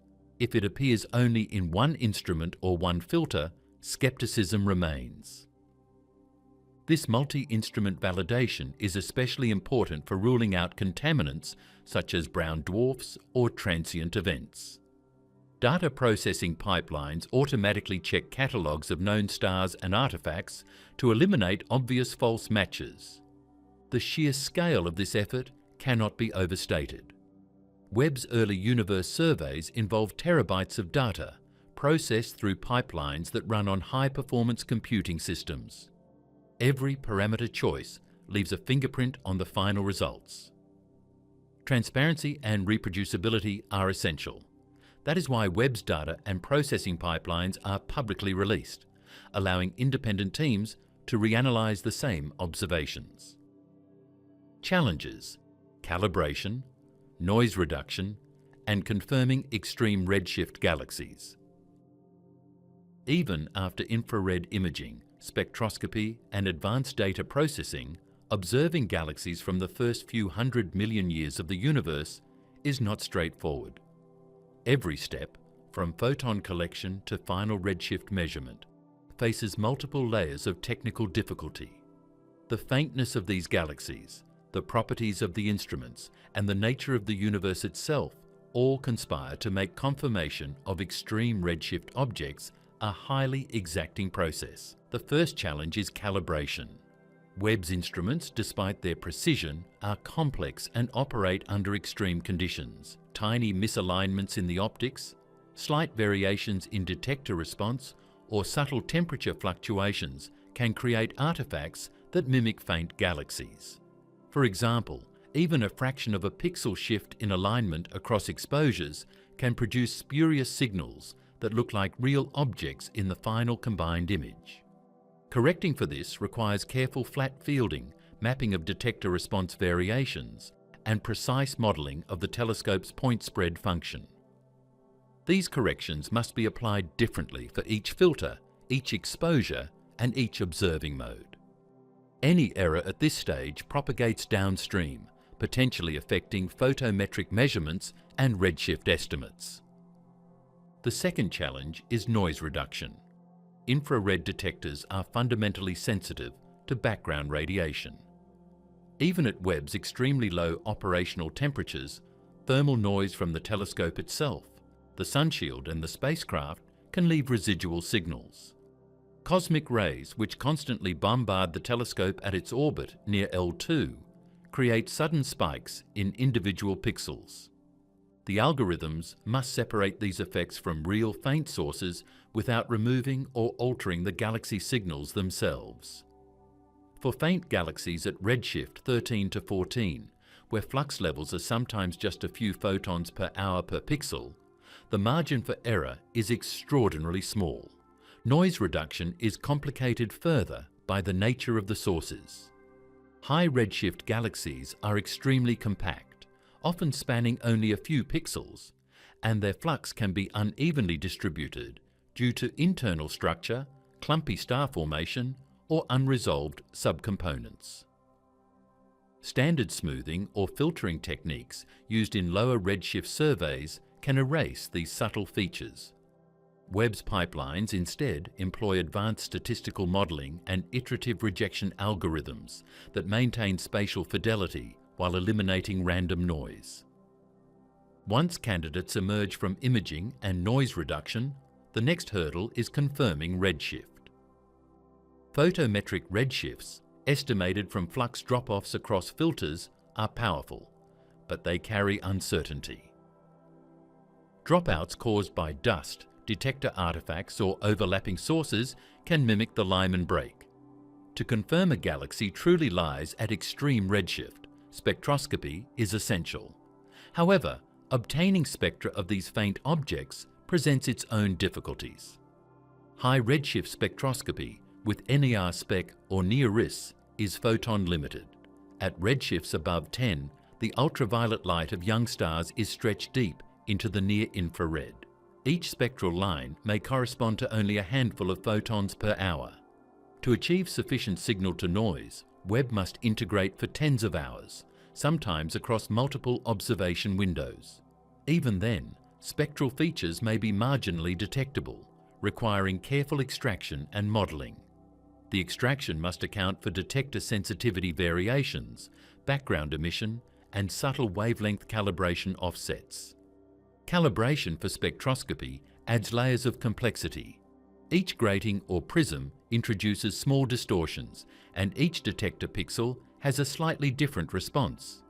Systematic errors in wavelength calibration can shift lines, producing inaccurate redshift measurements. To minimize this, multiple calibration lamps, sky backgrounds, and repeated observations are used. Spectra from independent observations are compared to ensure consistency. Only after such cross-validation can astronomers assign confidence levels to the measured redshift. Noise and calibration are not the only challenges. Foreground contamination is a persistent issue. Some objects that appear faint and red in imaging may in fact be low redshift galaxies obscured by dust or extremely cool brown dwarfs within our own galaxy. Spectroscopy helps identify these contaminants by revealing characteristic emission or absorption lines at lower redshifts. Even when photometry suggests Z approximately 13, a single emission line at a longer wavelength can indicate Z approximately 2 instead. Rigorous statistical methods, cross-matching with catalogues of known stars and galaxies, and repeated spectral checks are necessary to eliminate such misidentifications. Another challenge is cosmic variance. Webb observes small regions of the sky in exquisite detail. The early universe was not uniform at small scales. Some regions may be overdense, forming galaxies earlier, while others remained empty. Detecting a handful of massive galaxies in a small field could reflect local overdensity rather than a universal phenomenon. Data from multiple fields combined with modelling is needed to infer whether these early galaxies are typical or rare. Even with precise instrumentation, interpreting abundance is statistically challenging. Confirming extreme redshift galaxies also relies on independent instruments and observation modes. Candidates are cross-checked using different filters, different detector channels, and sometimes even different instruments on Webb itself. A galaxy must be visible consistently across these methods to gain credibility. For spectroscopy, confirming multiple spectral features, such as the Lyman alpha break and oxygen emission lines, strengthens confidence. Relying on a single feature at these redshifts is insufficient due to the high risk of spurious detection from noise or cosmic rays. The final layer of challenge is model-dependent inference. Even with confirmed redshifts, interpreting mass, star formation rate, and chemical composition depends on stellar population models. These models assume initial mass functions, star formation histories, and dust attenuation properties. Small changes in assumptions can shift inferred stellar masses by factors of 2 or more.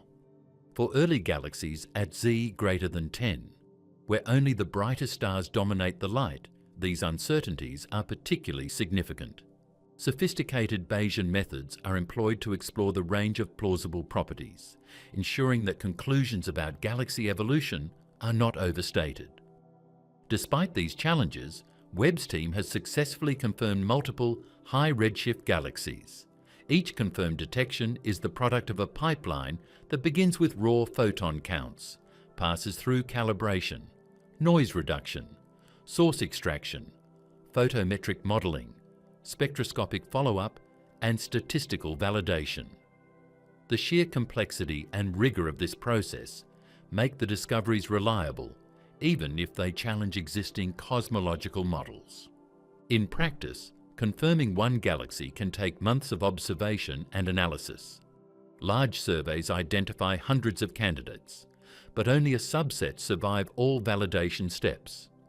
Those that do survive provide the data that forces cosmologists to revisit the timeline of star and galaxy formation. Follow-up observations and early galaxy research. Observing a candidate galaxy is just the beginning. The real work begins in follow-up observations, in measurements that confirm its distance, mass, chemical composition, and star formation history, and in comparing these observations across the growing catalogue of early universe objects. Take, for instance, Galaxies 13, one of the earliest confirmed galaxies at a redshift above 13. Initial detection relied on deep NIR CAM imaging, revealing a faint, compact object whose brightness fell sharply in filters corresponding to rest frame ultraviolet wavelengths. The drop-off suggested that hydrogen absorption had shifted the light into the infrared, a signature consistent with a galaxy formed just 300 to 400 million years after the Big Bang. But photometric detection alone was not sufficient. The scientific process demanded that astronomers confirm this distance spectroscopically.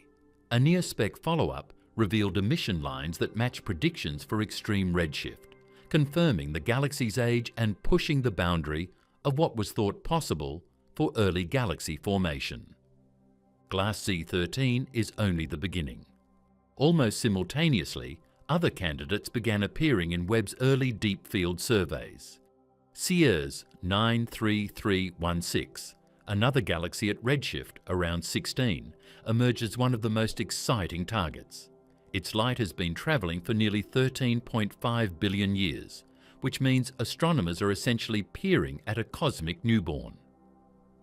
CEERS 93316 was first identified through a combination of colour imaging and the characteristic Lyman break. Follow-up observations have been ongoing using NIR spec to verify redshift and search for faint emission lines of oxygen, carbon, and other metals. The presence of these elements, even in tiny quantities, suggests that star formation began almost immediately after the universe became transparent to light, challenging models that predicted a slower buildup of heavy elements. These discoveries are not isolated. Across Webb's first deep fields, astronomers have catalogued dozens of high redshift candidates. Some are tiny, faint objects whose total mass is only a fraction of the Milky Way, while others are surprisingly massive, already containing billions of solar masses in stars. These observations are prompting a re-evaluation of galaxy formation models. Traditional simulations predicted that the first galaxies would be rare and low mass, gradually building up over hundreds of millions of years.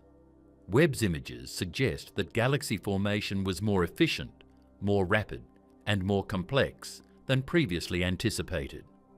To move from detection to understanding, astronomers rely on follow-up observations, not only with James Webb itself, but in combination with other telescopes.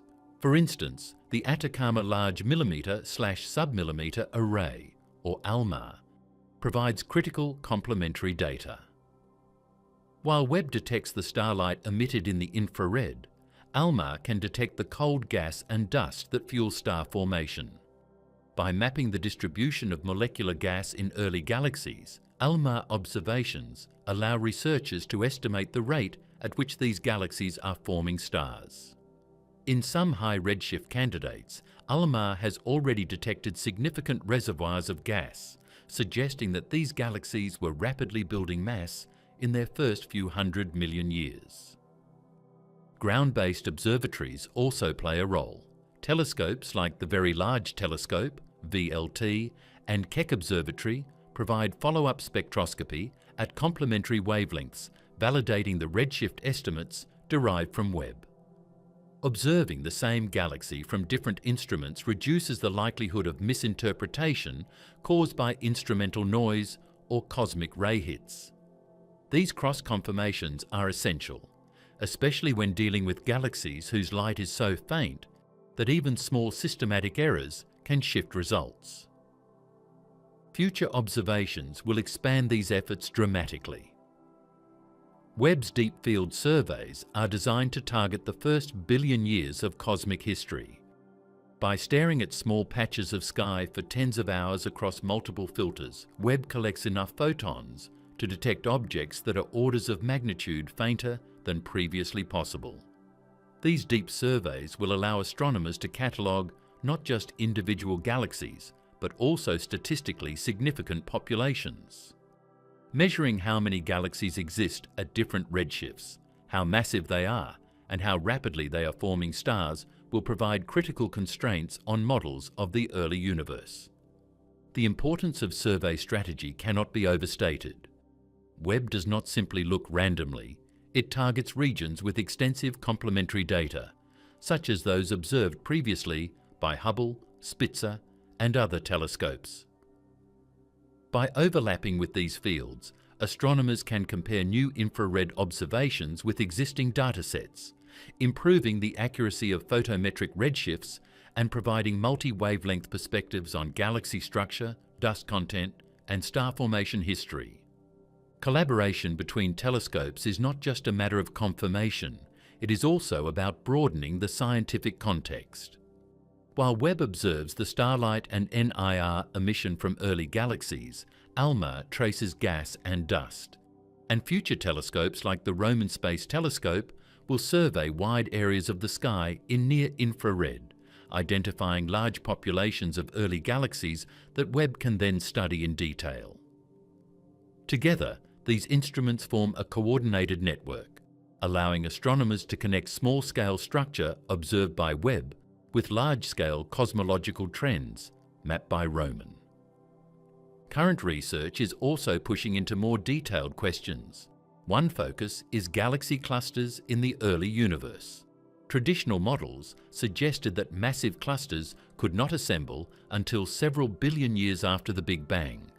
But Webb is beginning to identify dense groupings of galaxies at redshifts above 10. Detecting such clusters would imply that dark matter halos collapse more rapidly than predicted, challenging assumptions about early structure formation. Another key question is the formation of supermassive black holes. Some high redshift quasars, previously detected in visible and near-infrared surveys, appear to contain black holes with billions of solar masses less than a billion years after the Big Bang. Webb's infrared capabilities allow astronomers to identify their host galaxies and study the environment in which these extreme black holes formed. Understanding the connection between early galaxies and supermassive black holes is crucial for a complete picture of cosmic evolution. Early star formation rates are also under intense scrutiny. By measuring the light from different stellar populations within a galaxy, astronomers can reconstruct its star formation history. In many high redshift galaxies, Webb detects evidence of sustained, rapid star formation, sometimes forming hundreds of solar masses of stars per year. These rates are far higher than predicted by conventional simulations for galaxies so early in cosmic time.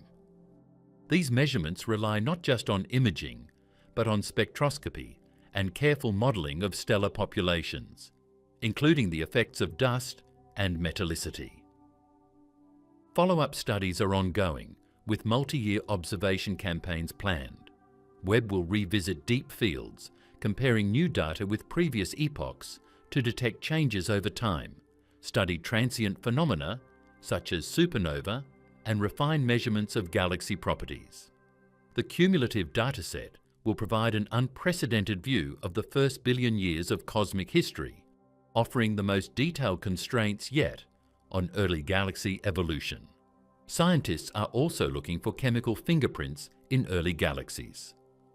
Webb's spectroscopic observations can reveal lines of oxygen, carbon, and even nitrogen, which indicate previous generations of stars and the rapid buildup of metals in the universe. These measurements allow researchers to test models of nucleosynthesis and chemical enrichment, providing insight into how the first stars seeded the cosmos with the elements necessary for planets and life. Follow-up observations aim to measure galactic morphology and internal structure. Even faint galaxies contain clues about their formation. Webb's high-resolution imaging reveals whether stars are evenly distributed, clustered in clumps, or concentrated in compact cores. These patterns inform simulations of how early galaxies assembled, whether through mergers, rapid in situ star formation, or a combination of processes. Comparing these structures across a population of early galaxies helps astronomers understand which formation mechanisms dominated in the universe's first few 100 million years. JWST deep field surveys peering into the first billion years. Detecting ancient galaxies requires deliberate survey strategies, careful planning of exposures, and the optimal combination of instruments and filters. Deep field surveys are the engines of discovery, revealing populations of galaxies that formed in the universe's first billion years. The concept of a deep field is deceptively simple. Stare at a small patch of sky for a very long time. But in practice, executing a deep field with Webb is a feat of precision engineering and astronomical strategy. Each deep field is chosen based on multiple factors: low foreground contamination, minimal zodiacal light, overlap with previous deep surveys, and the presence of reference stars for precise pointing. Unlike Hubble, which primarily observed in optical and near-infrared, Webb is optimized for mid-infrared, giving it the ability to see through cosmic dust and detect light stretched to longer wavelengths by the expanding universe. Survey planning begins with exposure time calculations. Early galaxies are faint, often billions of times less luminous than the Milky Way, and the light arriving at Webb's mirrors is extremely sparse. Astronomers calculate how long they need to observe a field to detect these galaxies above the background noise with sufficient signal-to-noise ratios. Some of Webb's deepest fields involve exposures totaling tens of hours per filter, often broken into multiple orbits to reduce detector artifacts and cosmic ray contamination. The exposure strategy balances depth with coverage. Deeper exposures allow fainter galaxies to be seen, but at the cost of surveying fewer square arc minutes of the sky. Filter selection is critical. Webb has multiple infrared filters covering near-infrared wavelengths from 0.6 to 5 microns. Each filter samples a specific slice of the galaxy's spectrum, providing information about color, continuum shape, and the location of spectral breaks caused by hydrogen absorption. For high redshift candidates, filters are chosen to detect the Lyman break and to maximize contrast between the absorbed and unabsorbed parts of the spectrum. By carefully combining multiple filters, astronomers can construct spectral energy distributions for each object, which are essential for photometric redshift estimation. An additional layer of sophistication comes from dithering and mosaicing strategies. Webb does not simply stare at a single point on the sky. Tiny deliberate shifts, called dithers, are introduced between exposures to reduce the impact of detector defects and improve spatial resolution. Multiple pointings are then stitched together into mosaics, creating continuous deep fields that cover slightly larger areas while maintaining exquisite resolution. Dithering also helps suppress flat fielding errors, cosmic rays and scattered light, producing cleaner final images where faint galaxies can be reliably extracted. Depth versus area is a fundamental trade-off in deep field design. Fields with extreme depth, reaching the faintest observable galaxies, are necessarily small, often only a few square arc minutes. Wider surveys sacrifice depth for statistical power, allowing astronomers to measure galaxy populations, luminosity functions, and the distribution of cosmic structures over larger volumes. Webb's survey program is deliberately layered. Ultra-deep fields target the faintest galaxies, while shallower wide fields detect brighter, more common early galaxies, enabling a full census of early cosmic structures. Multi-epoch observations are another hallmark of deep field strategy. By observing the same field multiple times over weeks or months, astronomers can identify transient phenomena such as supernovae, active galactic nuclei flares, or variable stars, all of which can contaminate the early galaxy sample if not properly accounted for. Repeated observations also improve photometric accuracy, reduce noise through co-addition, and allow cross-validation of candidate detections. Deep fields also exploit parallel observations. While NIR-CAM is imaging one target, other instruments such as NIR-SPEC or MIRI can simultaneously observe adjacent fields. This maximizes the scientific return of each observation, allowing complementary datasets for spectroscopy or mid-infrared photometry. Parallel observations are particularly useful for searching for rare, extremely high redshift objects that may only appear in a small fraction of the sky. One of the key innovations of Webb's deep field surveys is the ability to probe fainter galaxies than ever before. Previous surveys, including Hubble's Ultra Deep Field, were limited to galaxies brighter than an absolute magnitude of roughly -18 in the rest frame ultraviolet at Z approximately 10.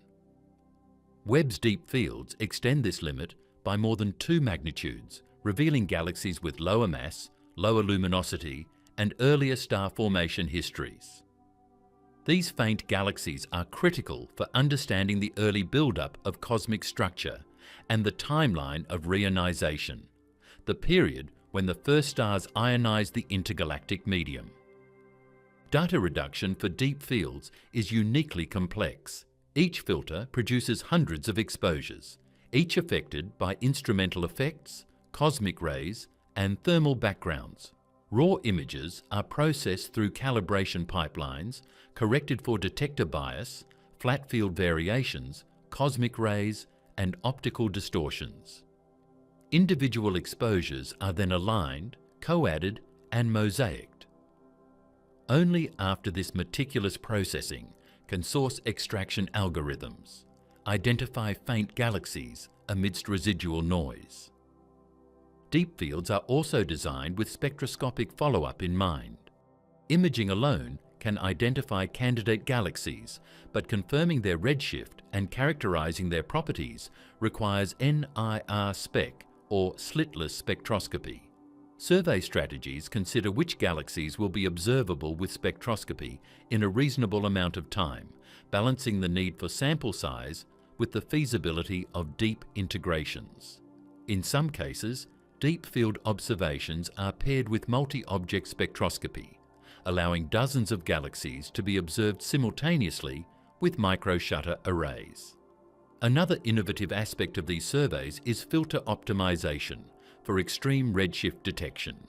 At redshifts beyond 12, ultraviolet light emitted by stars is shifted into the 1 to 5 micron range. Webb's near-infrared filters are specifically selected to capture this light, while avoiding wavelengths contaminated by foreground emission or thermal background. Some filters are narrowband, designed to isolate specific emission lines such as O3 or H-beta, which provide additional confirmation of star formation and chemical enrichment. Others are broadband, used to build the continuum shape and detect spectral breaks. The combination allows astronomers to estimate not only redshift, but also star formation rate, metallicity, and galaxy mass. Survey design also incorporates cosmic variance modelling. Since early galaxies are not uniformly distributed, deep fields are selected to sample independent regions of the sky. By observing multiple fields separated by degrees, astronomers can measure the scatter in galaxy abundance and assess whether detected populations are representative of the universe as a whole. This is essential for constraining models of early galaxy formation and evolution. Finally, the surveys are coordinated with future observatories. Data from Webb deep fields are intentionally aligned with areas planned for Roman Space Telescope observations. Roman will map much wider areas of the sky at slightly shallower depth, identifying thousands of candidate high redshift galaxies. Webb's ultra-deep follow-up provides detailed characterization for a subset of these, linking large-scale population statistics with individual galaxy properties. In practice, these deep fields are already producing results. Early data reveal not just isolated high redshift galaxies, but hints of populations that may represent the first phases of galaxy assembly. Some fields show surprisingly high densities of galaxies at Z approximately 12 to 15, implying that star formation and structure formation were already underway at epochs earlier than most models predicted. These findings are driving the next phase of observations, including targeted spectroscopic campaigns, parallel field imaging, and time domain monitoring for early supernovae and transient events. Multi-telescope collaborations, building a complete picture of the early universe. Webb's discoveries of ancient galaxies must be placed in context with complementary observations from ALMA, ground-based observatories, and upcoming telescopes like the Roman Space Telescope. The synergy between these instruments transforms isolated detections into a coherent understanding of galaxy formation, star formation rates, and the chemical evolution of the early cosmos. Take ALMA, the Atacama Large Millimeter/Submillimeter Array, perched high in the Chilean Andes. While Webb detects starlight stretched into the infrared, ALMA observes the cold molecular gas and dust that fuel star formation. Early galaxies, despite their faint appearance in the infrared, often contain substantial reservoirs of gas, the raw material for the next generation of stars. ALMA's high-resolution maps can reveal how this gas is distributed, whether concentrated in a compact core, spread across clumps, or part of rotating disks. These observations allow astronomers to measure star formation efficiency directly, how quickly gas is converted into stars in galaxies that existed only a few 100 million years after the Big Bang. ALMA also provides critical spectroscopic information. Lines such as carbon monoxide, CO, and ionized carbon, Re-C2, trace star-forming regions, allowing astronomers to estimate gas mass, temperature, and metallicity.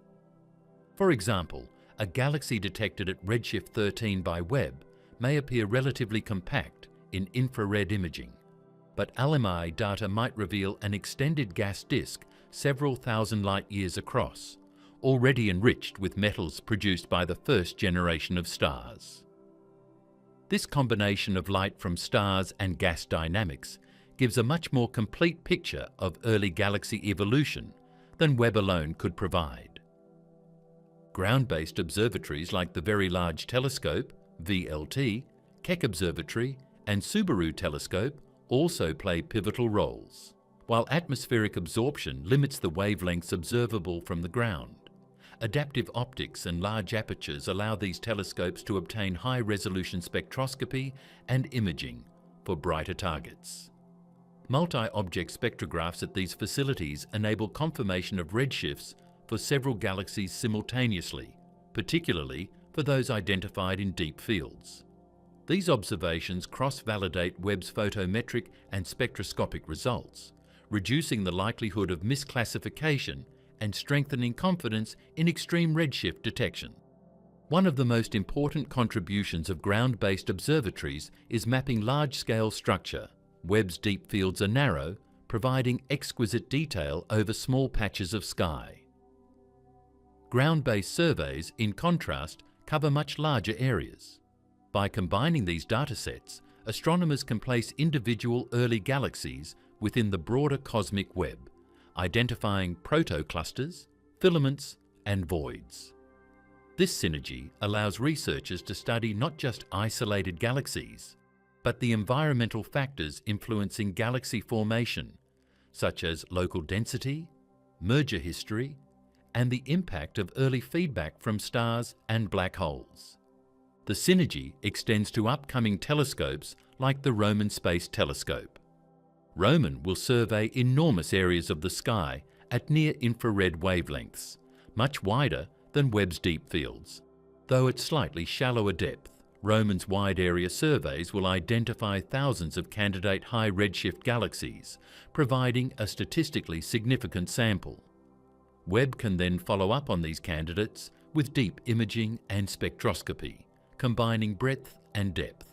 This coordinated approach allows astronomers to study both rare, ultra-distant galaxies and the general population of early galaxies, linking individual object properties to cosmic trends.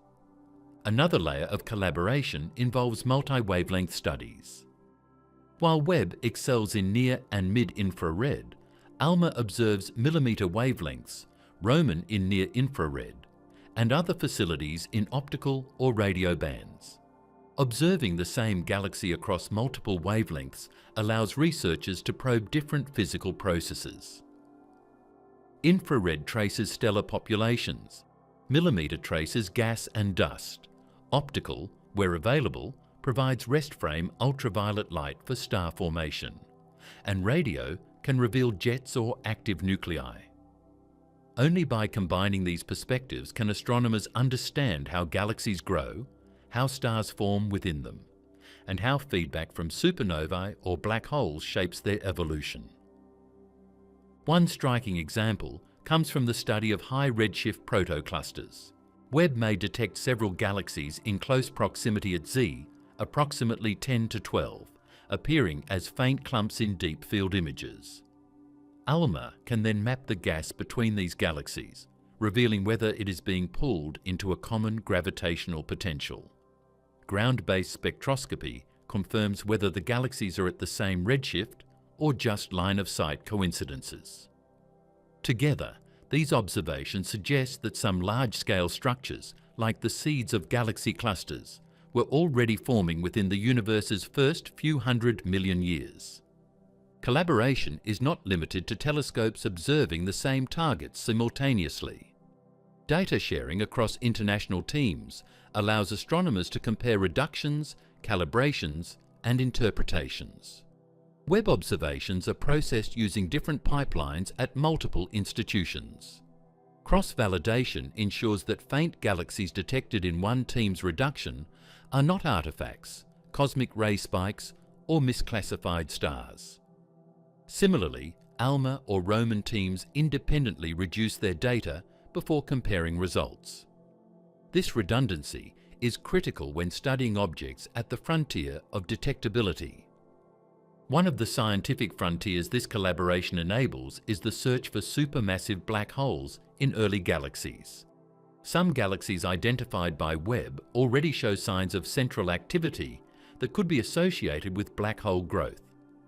ALMA observations can trace high-velocity gas near the galactic center, indicative of accretion. Ground-based spectroscopy can detect broad emission lines from ionized gas, another black hole signature. Combining these datasets allows astronomers to constrain how quickly black holes grew in the first billion years, and how their growth relates to the assembly of their host galaxies. Multi-telescope collaborations also advance the study of chemical enrichment and metallicity. Webb's infrared spectroscopy can detect oxygen and carbon lines from early stars. ALMA can detect cold carbon monoxide and C2 emission. Together, these measurements reveal the buildup of metals across different phases of the interstellar medium. By comparing the relative abundances of elements, astronomers can infer star formation histories and the efficiency of metal production in the earliest galaxies. Beyond individual galaxies, collaborative studies allow measurement of cosmic star formation rates across large volumes. Webb identifies the faintest galaxies. Roman surveys larger volumes for brighter populations. ALMA maps the gas content driving star formation. By integrating these datasets, astronomers can calculate the total star formation rate density at different epochs, testing predictions from cosmological simulations. Early results suggest higher rates than expected, implying that the universe was assembling stars and galaxies more rapidly than models predicted, a challenge to our understanding of early structure formation. Another exciting application is gravitational lensing studies. Some deep fields are selected near massive foreground clusters that act as lenses, magnifying faint background galaxies. Webb observes these lensed fields to detect galaxies that would otherwise be too faint to see. ALMA and ground-based observatories provide complementary data on these magnified systems, allowing detailed study of their internal structure, star formation, and kinematics. Lensing effectively turns the universe into a natural telescope, extending the reach of Webb and its collaborators to even earlier epochs. Now, collaboration across telescopes accelerates the discovery of rare, extreme galaxies.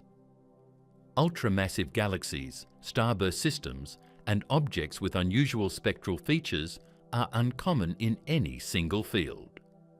Only by combining deep fields, wide surveys, and complementary data from multiple observatories can astronomers identify statistically significant numbers of these rare objects.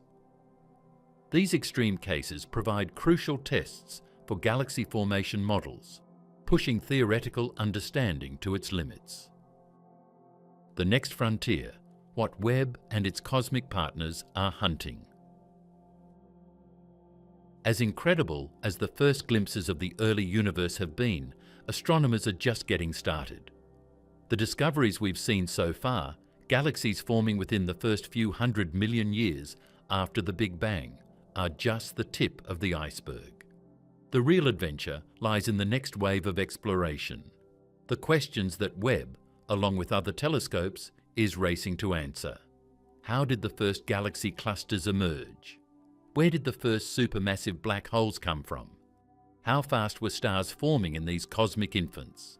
And how did the universe get enriched with the elements that eventually made planets and eventually life possible? Let's start with galaxy clusters, the giant cities of the universe. Today, clusters of galaxies are massive, complex systems, hundreds or even thousands of galaxies bound together by gravity. The standard models predicted that these structures took billions of years to assemble, appearing only after the universe had aged significantly. But Webb is challenging that. In some deep field images, astronomers have spotted multiple faint galaxies in extremely close proximity at redshifts above 10. That's less than 500 million years after the Big Bang. If these galaxies are truly physically associated, it means the first building blocks of galaxy clusters formed astonishingly quickly. Observing these protoclusters is not easy. Webb alone provides the light from the stars, but to understand the gravitational environment and gas dynamics, astronomers turn to ALMA. The cold molecular gas between galaxies can be mapped at millimeter wavelengths, revealing whether these galaxies share a common halo of dark matter and gas. When combined with ground-based spectroscopy, astronomers can measure the velocities of individual galaxies, confirming whether they are bound together or just appear close along the line of sight. Each discovery of a potential protocluster pushes cosmologists to rethink how the earliest cosmic structures assembled and whether our models of dark matter and gravity are complete. Then there are the supermassive black holes, the enigmatic monsters lurking at the hearts of galaxies. Some quasars already discovered at high redshift contain black holes with masses exceeding 1 billion suns, growing in less than 1 billion years. That's a huge puzzle. How did these black holes grow so fast? Webb is uniquely suited to hunt their host galaxies, detecting the starlight surrounding the central black hole and tracing the gas flowing into it. Meanwhile, ALMA can map the cold gas that feeds the black hole, and X-ray observations from telescopes like Chandra can reveal high-energy emissions from accretion. By combining these observations, astronomers can finally start to understand whether early black holes grew through steady accretion, rapid mergers, or some unknown process. Star formation rates are another major frontier. In the early universe, stars were forming at an astonishing pace, but how fast exactly? Webb's infrared light tells us about the young, hot stars, while ALMA traces the cold gas that will form the next generation. Observations show that some galaxies were forming hundreds of solar masses of stars per year, far faster than predicted by the old simulations. But astronomers are still piecing together the big picture. Were these starbursts the norm or exceptions? Did the first galaxies form gradually, or did they explode into existence almost overnight?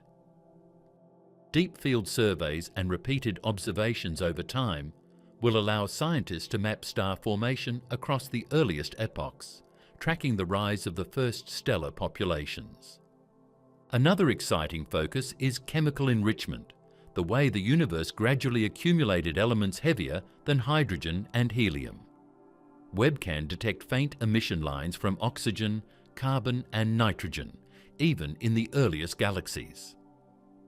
These metals are forged in the cores of stars and dispersed by supernova explosions. Detecting them tells us when and how quickly the first generations of stars lived and died. In some high redshift galaxies, astronomers have already seen surprising levels of oxygen and carbon, hinting that the universe was building complexity far faster than expected. This isn't just about numbers. It's about the universe learning to make the raw ingredients for planets and eventually life. Astronomers are also searching for the first large-scale structures, the cosmic scaffolding that eventually became the familiar web of galaxies and voids. Webb deep fields show clusters of galaxies and filaments beginning to form, but wide-field surveys from future telescopes like Roman will map the large-scale distribution of these structures. The combination of Webb's ultra-deep views and Roman's wide-angle coverage will allow scientists to see not just isolated galaxies, but the cosmic neighborhoods they inhabit. Understanding these neighborhoods is crucial for testing theories of dark matter, dark energy, and the overall rate of cosmic expansion. And let's not forget the push to extreme redshifts.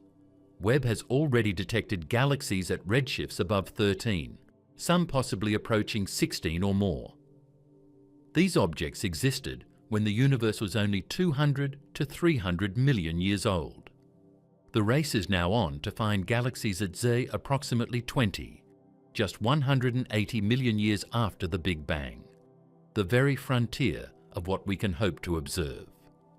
Every new candidate at these redshifts must be carefully verified with spectroscopy, cross-checked against multiple filters, and modelled for stellar mass and star formation. Detecting such objects would provide a direct glimpse of the first phases of cosmic structure, the first generation of stars, and the initial chemical enrichment of the universe. Time domain astronomy is another emerging field. Webb is not only taking snapshots of the early universe, but can also watch it change. By revisiting the same deep fields repeatedly, astronomers can detect supernovae, transient brightening of galaxies, or variability caused by early black holes. This dynamic view provides information about the life cycle of the first stars and the growth of early black holes, adding a temporal dimension to our understanding of cosmic evolution. Finally, the future of this research is profoundly collaborative.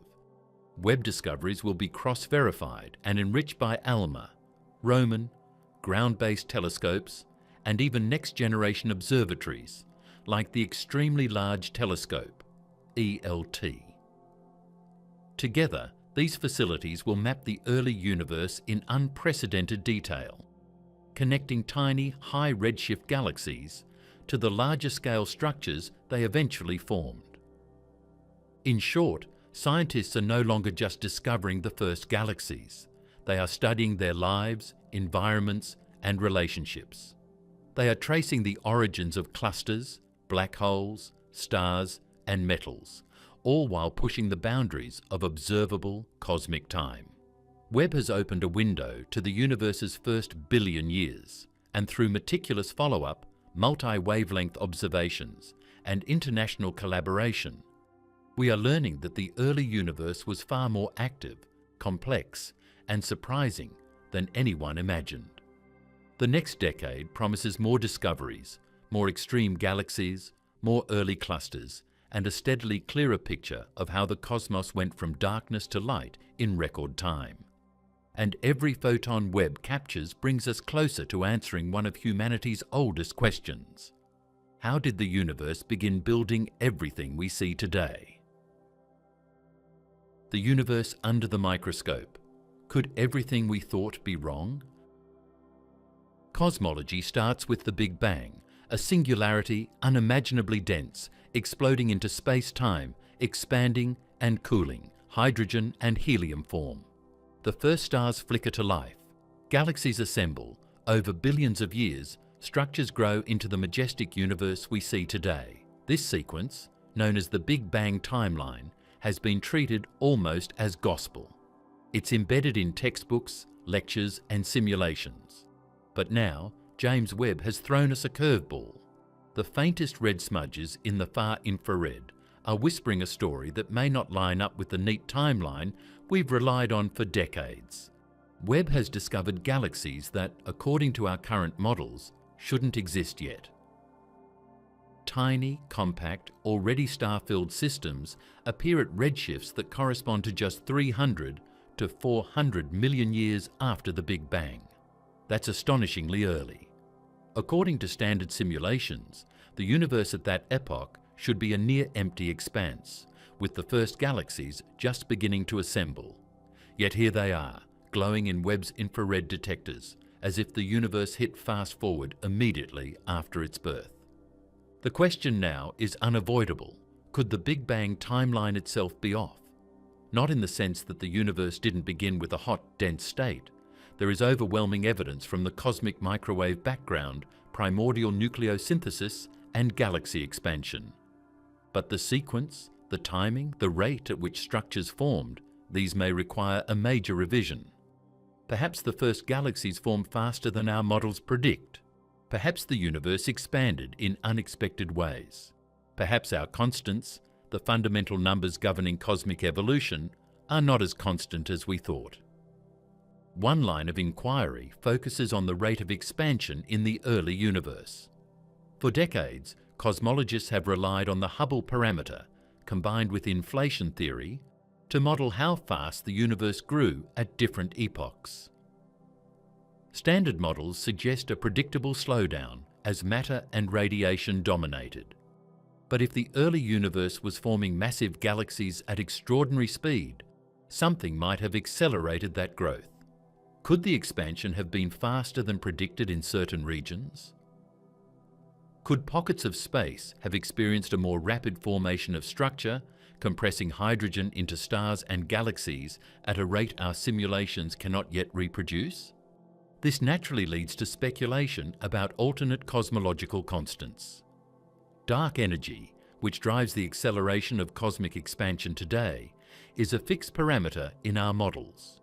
But what if it wasn't fixed in the universe's infancy? Even slight variations in the cosmological constant could alter the rate at which density fluctuations grow, allowing structures to emerge earlier. Similarly, parameters tied to dark matter, the invisible scaffolding on which galaxies form, could also be slightly different than assumed. Small tweaks could mean the difference between a universe filled with tiny proto-galaxies and one already assembling significant mass in its first few 100 million years. Another area under scrutiny is cosmic inflation, the rapid expansion of space-time in the first fractions of a second after the Big Bang. Inflation is a cornerstone of modern cosmology, explaining why the universe is so uniform on large scales. Yet Webb's findings hint that the seeds of galaxies might have been laid down differently than expected. If inflation produced slightly larger density variations than predicted, the first pockets of matter could collapse into stars and galaxies far faster than simulations indicate. In other words, the universe might have been primed for rapid structure formation right from its infancy. JWST's data also raises questions about the cosmic microwave background, CMB, the afterglow of the Big Bang. Observations from Planck and WMAP have given us a remarkably precise picture of the early universe, with temperature fluctuations corresponding to density variations that seeded galaxies. But the presence of massive galaxies at Z greater than 12 to 13 could suggest that either these fluctuations were underestimated or that additional processes accelerated star formation beyond what the CMB implied. This is subtle, but profoundly important. It doesn't overthrow the Big Bang, but it suggests that our interpretation of the initial conditions may be incomplete. The idea of revising fundamental assumptions naturally stirs caution. Cosmologists are conservative by nature because one misinterpreted signal can cascade into wild speculation. But science thrives on anomalies. History is full of examples. The discovery of Neptune because Uranus didn't orbit exactly as predicted, the development of quantum mechanics to explain black-body radiation, or the realization that galaxies are not static, but expanding, thanks to Edwin Hubble. In each case, a small discrepancy opened a door to a broader understanding. JWST may be the newest anomaly, the clue that allows us to refine, not replace, the story of the early universe. One possible outcome of this research is the refinement of dark energy models. Today, dark energy is treated as a uniform pressure that accelerates cosmic expansion, dominating the universe only relatively recently. But if early galaxies formed faster than expected, dark energy could have played a subtle role much earlier, influencing how matter clumped together in the first few 100 million years. Tweaks to dark energy's behavior would have cascading effects, altering simulations of galaxy formation, the growth of cosmic structure, and even our estimates of the universe's age. Similarly, the nature of dark matter is under renewed scrutiny. Dark matter provides the gravitational scaffolding for galaxies to form. But if galaxies emerged earlier and grew faster, our assumptions about dark matter's interactions may need adjustment. Could dark matter have been warmer than we thought, moving faster and seeding structure more efficiently? Could it interact weakly with normal matter in ways simulations haven't accounted for? Every new high redshift galaxy Webb uncovers becomes a test of these ideas. Despite the apparent drama, the situation is not apocalyptic for cosmology. In fact, it is thrilling. Science is not about clinging to old models. It is about letting nature guide theory. JWST does not replace the Big Bang. It sharpens it.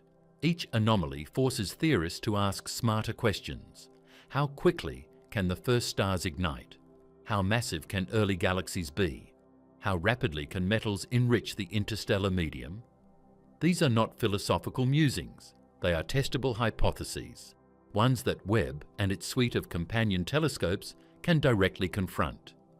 Already, cosmologists are running new simulations. They tweak inflation parameters, adjust dark matter properties, and vary star formation efficiencies. Some models now produce galaxies resembling Glass Z13 or Sears 93316 at Z approximately 13 to 16. Others explore entirely new mechanisms, such as exotic forms of matter or early energy injection events that accelerate structure formation. Webb's observational data provides a critical reality check. These models must match not only galaxy counts, but luminosities, masses, and chemical signatures. This iterative process, where observation and theory dance together, is exactly how science advances. Perhaps most exciting is the possibility that JWST is revealing a universe more dynamic than we imagined.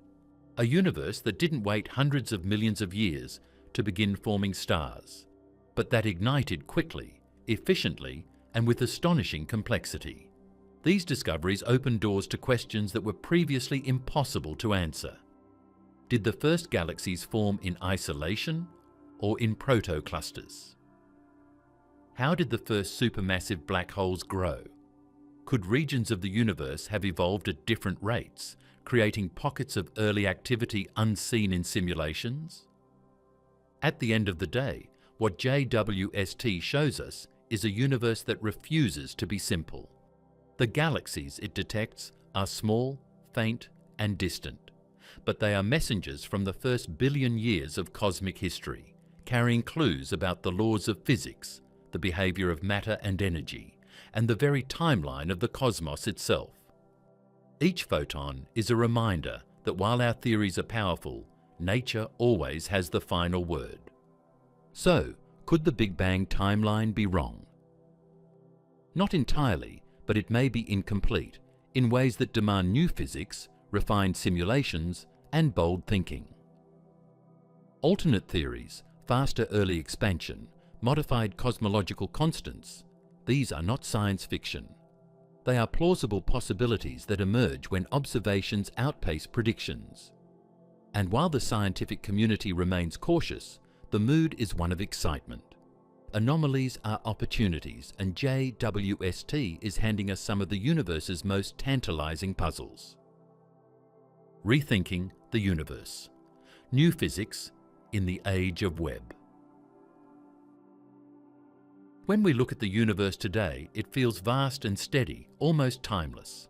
Galaxies drift through space, stars form and die, and black holes lurk silently. But JWST has reminded us that the universe wasn't always this orderly. In fact, the very first billion years were wild, chaotic, and fast-paced. And as we stare deeper into the cosmos, it's becoming clear that our understanding of how the universe began and evolved might need a serious rethink. Remember the Big Bang timeline, the cosmic script we followed for decades. Singularity, expansion, first stars, first galaxies, steady growth. It's neat, predictable, elegant. But Webb's observations are shaking that narrative. Those tiny, faint galaxies at redshifts above 12, some even near 16, exist at a time when, according to standard models, the universe should have been almost empty. It's like finding a fully built skyscraper in a city that's supposed to be under construction. And when you see this, you start asking, what if we've been underestimating how fast the universe can grow? One possibility is that the early universe expanded faster than we thought. Cosmologists have measured expansion using the Hubble constant, a number that tells us how quickly galaxies move apart. But what if that constant wasn't so constant in the first few 100 million years? A slightly faster expansion could mean that matter clumped together more efficiently, allowing stars and galaxies to form earlier. Some theorists are now exploring variable expansion models, scenarios where tiny tweaks in the physics of the early universe accelerate structure formation without breaking the Big Bang itself. Then there's dark energy, the mysterious force that dominates the universe today, pushing galaxies apart at an accelerating rate. It's normally thought to become significant only billions of years after the Big Bang. But if early galaxies are forming faster than expected, could dark energy have been doing something subtle much earlier? Could it have influenced the way matter collapsed into the first stars and galaxies? It's a question scientists are just beginning to explore, and the implications could be enormous. If dark energy behaves differently in the early universe, it could shift our estimates of galaxy formation, cosmic expansion, and even the ultimate fate of the cosmos. But acceleration isn't the only thing under scrutiny. Inflation, the explosive expansion of space-time fractions of a second after the Big Bang, might also hold clues. Inflation was supposed to smooth the universe while seeding tiny fluctuations that would later grow into galaxies. Yet Webb's findings hint that the first structures may have grown faster and larger than these tiny initial ripples should allow. Could inflation have left behind denser regions than expected? Could the seeds of galaxies have been planted with more mass or more clustering than current simulations predict? Scientists are rerunning simulations, adjusting the size and amplitude of primordial density fluctuations, trying to match the galaxies Webb sees. And the results are eye-opening. Some simulations now produce galaxies at Z, approximately 14, that look just like the ones Webb has captured. Another fascinating possibility comes from modifications to fundamental constants. The laws of physics we take for granted, the strength of gravity, the properties of dark matter, the rate of nuclear fusion in stars, may have been slightly different in the earliest moments. Even tiny shifts could accelerate star formation, allowing the first galaxies to assemble rapidly. It's a mind-bending idea. The universe itself may have been more efficient in its youth, creating stars, metals, and galaxies faster than we ever imagined. And let's talk about the cosmic microwave background, CMB, for a moment. This faint glow from 380,000 years after the Big Bang has been the gold standard for early universe measurements. It maps density fluctuations, which in turn predict how galaxies grow, but if those first galaxies are forming earlier and larger than expected, maybe our interpretation of the CMB needs fine-tuning. Perhaps there are subtle anomalies hidden in the temperature fluctuations, hints of processes we haven't accounted for. JWST is giving us the ability to cross-check these predictions directly, comparing theory to the real, observable universe. What's striking is that these aren't just theoretical musings. Webb is providing data we can measure, plot, and analyze. Every faint galaxy is a clue. Every spectrum, every redshift confirmation is a piece of evidence that challenges the timeline. Science isn't about clinging to old models, it's about letting observations lead theory. And the early universe is speaking loud and clear. It's faster, denser, and more dynamic than we ever expected. One of the most exciting frontiers is the study of early supermassive black holes. Some of the first galaxies Webb is seeing may already host black holes millions of times the mass of the Sun. According to traditional models, there shouldn't have been enough time for such objects to grow. Yet they exist. This raises the possibility of new physics. Maybe black holes formed differently in the early universe.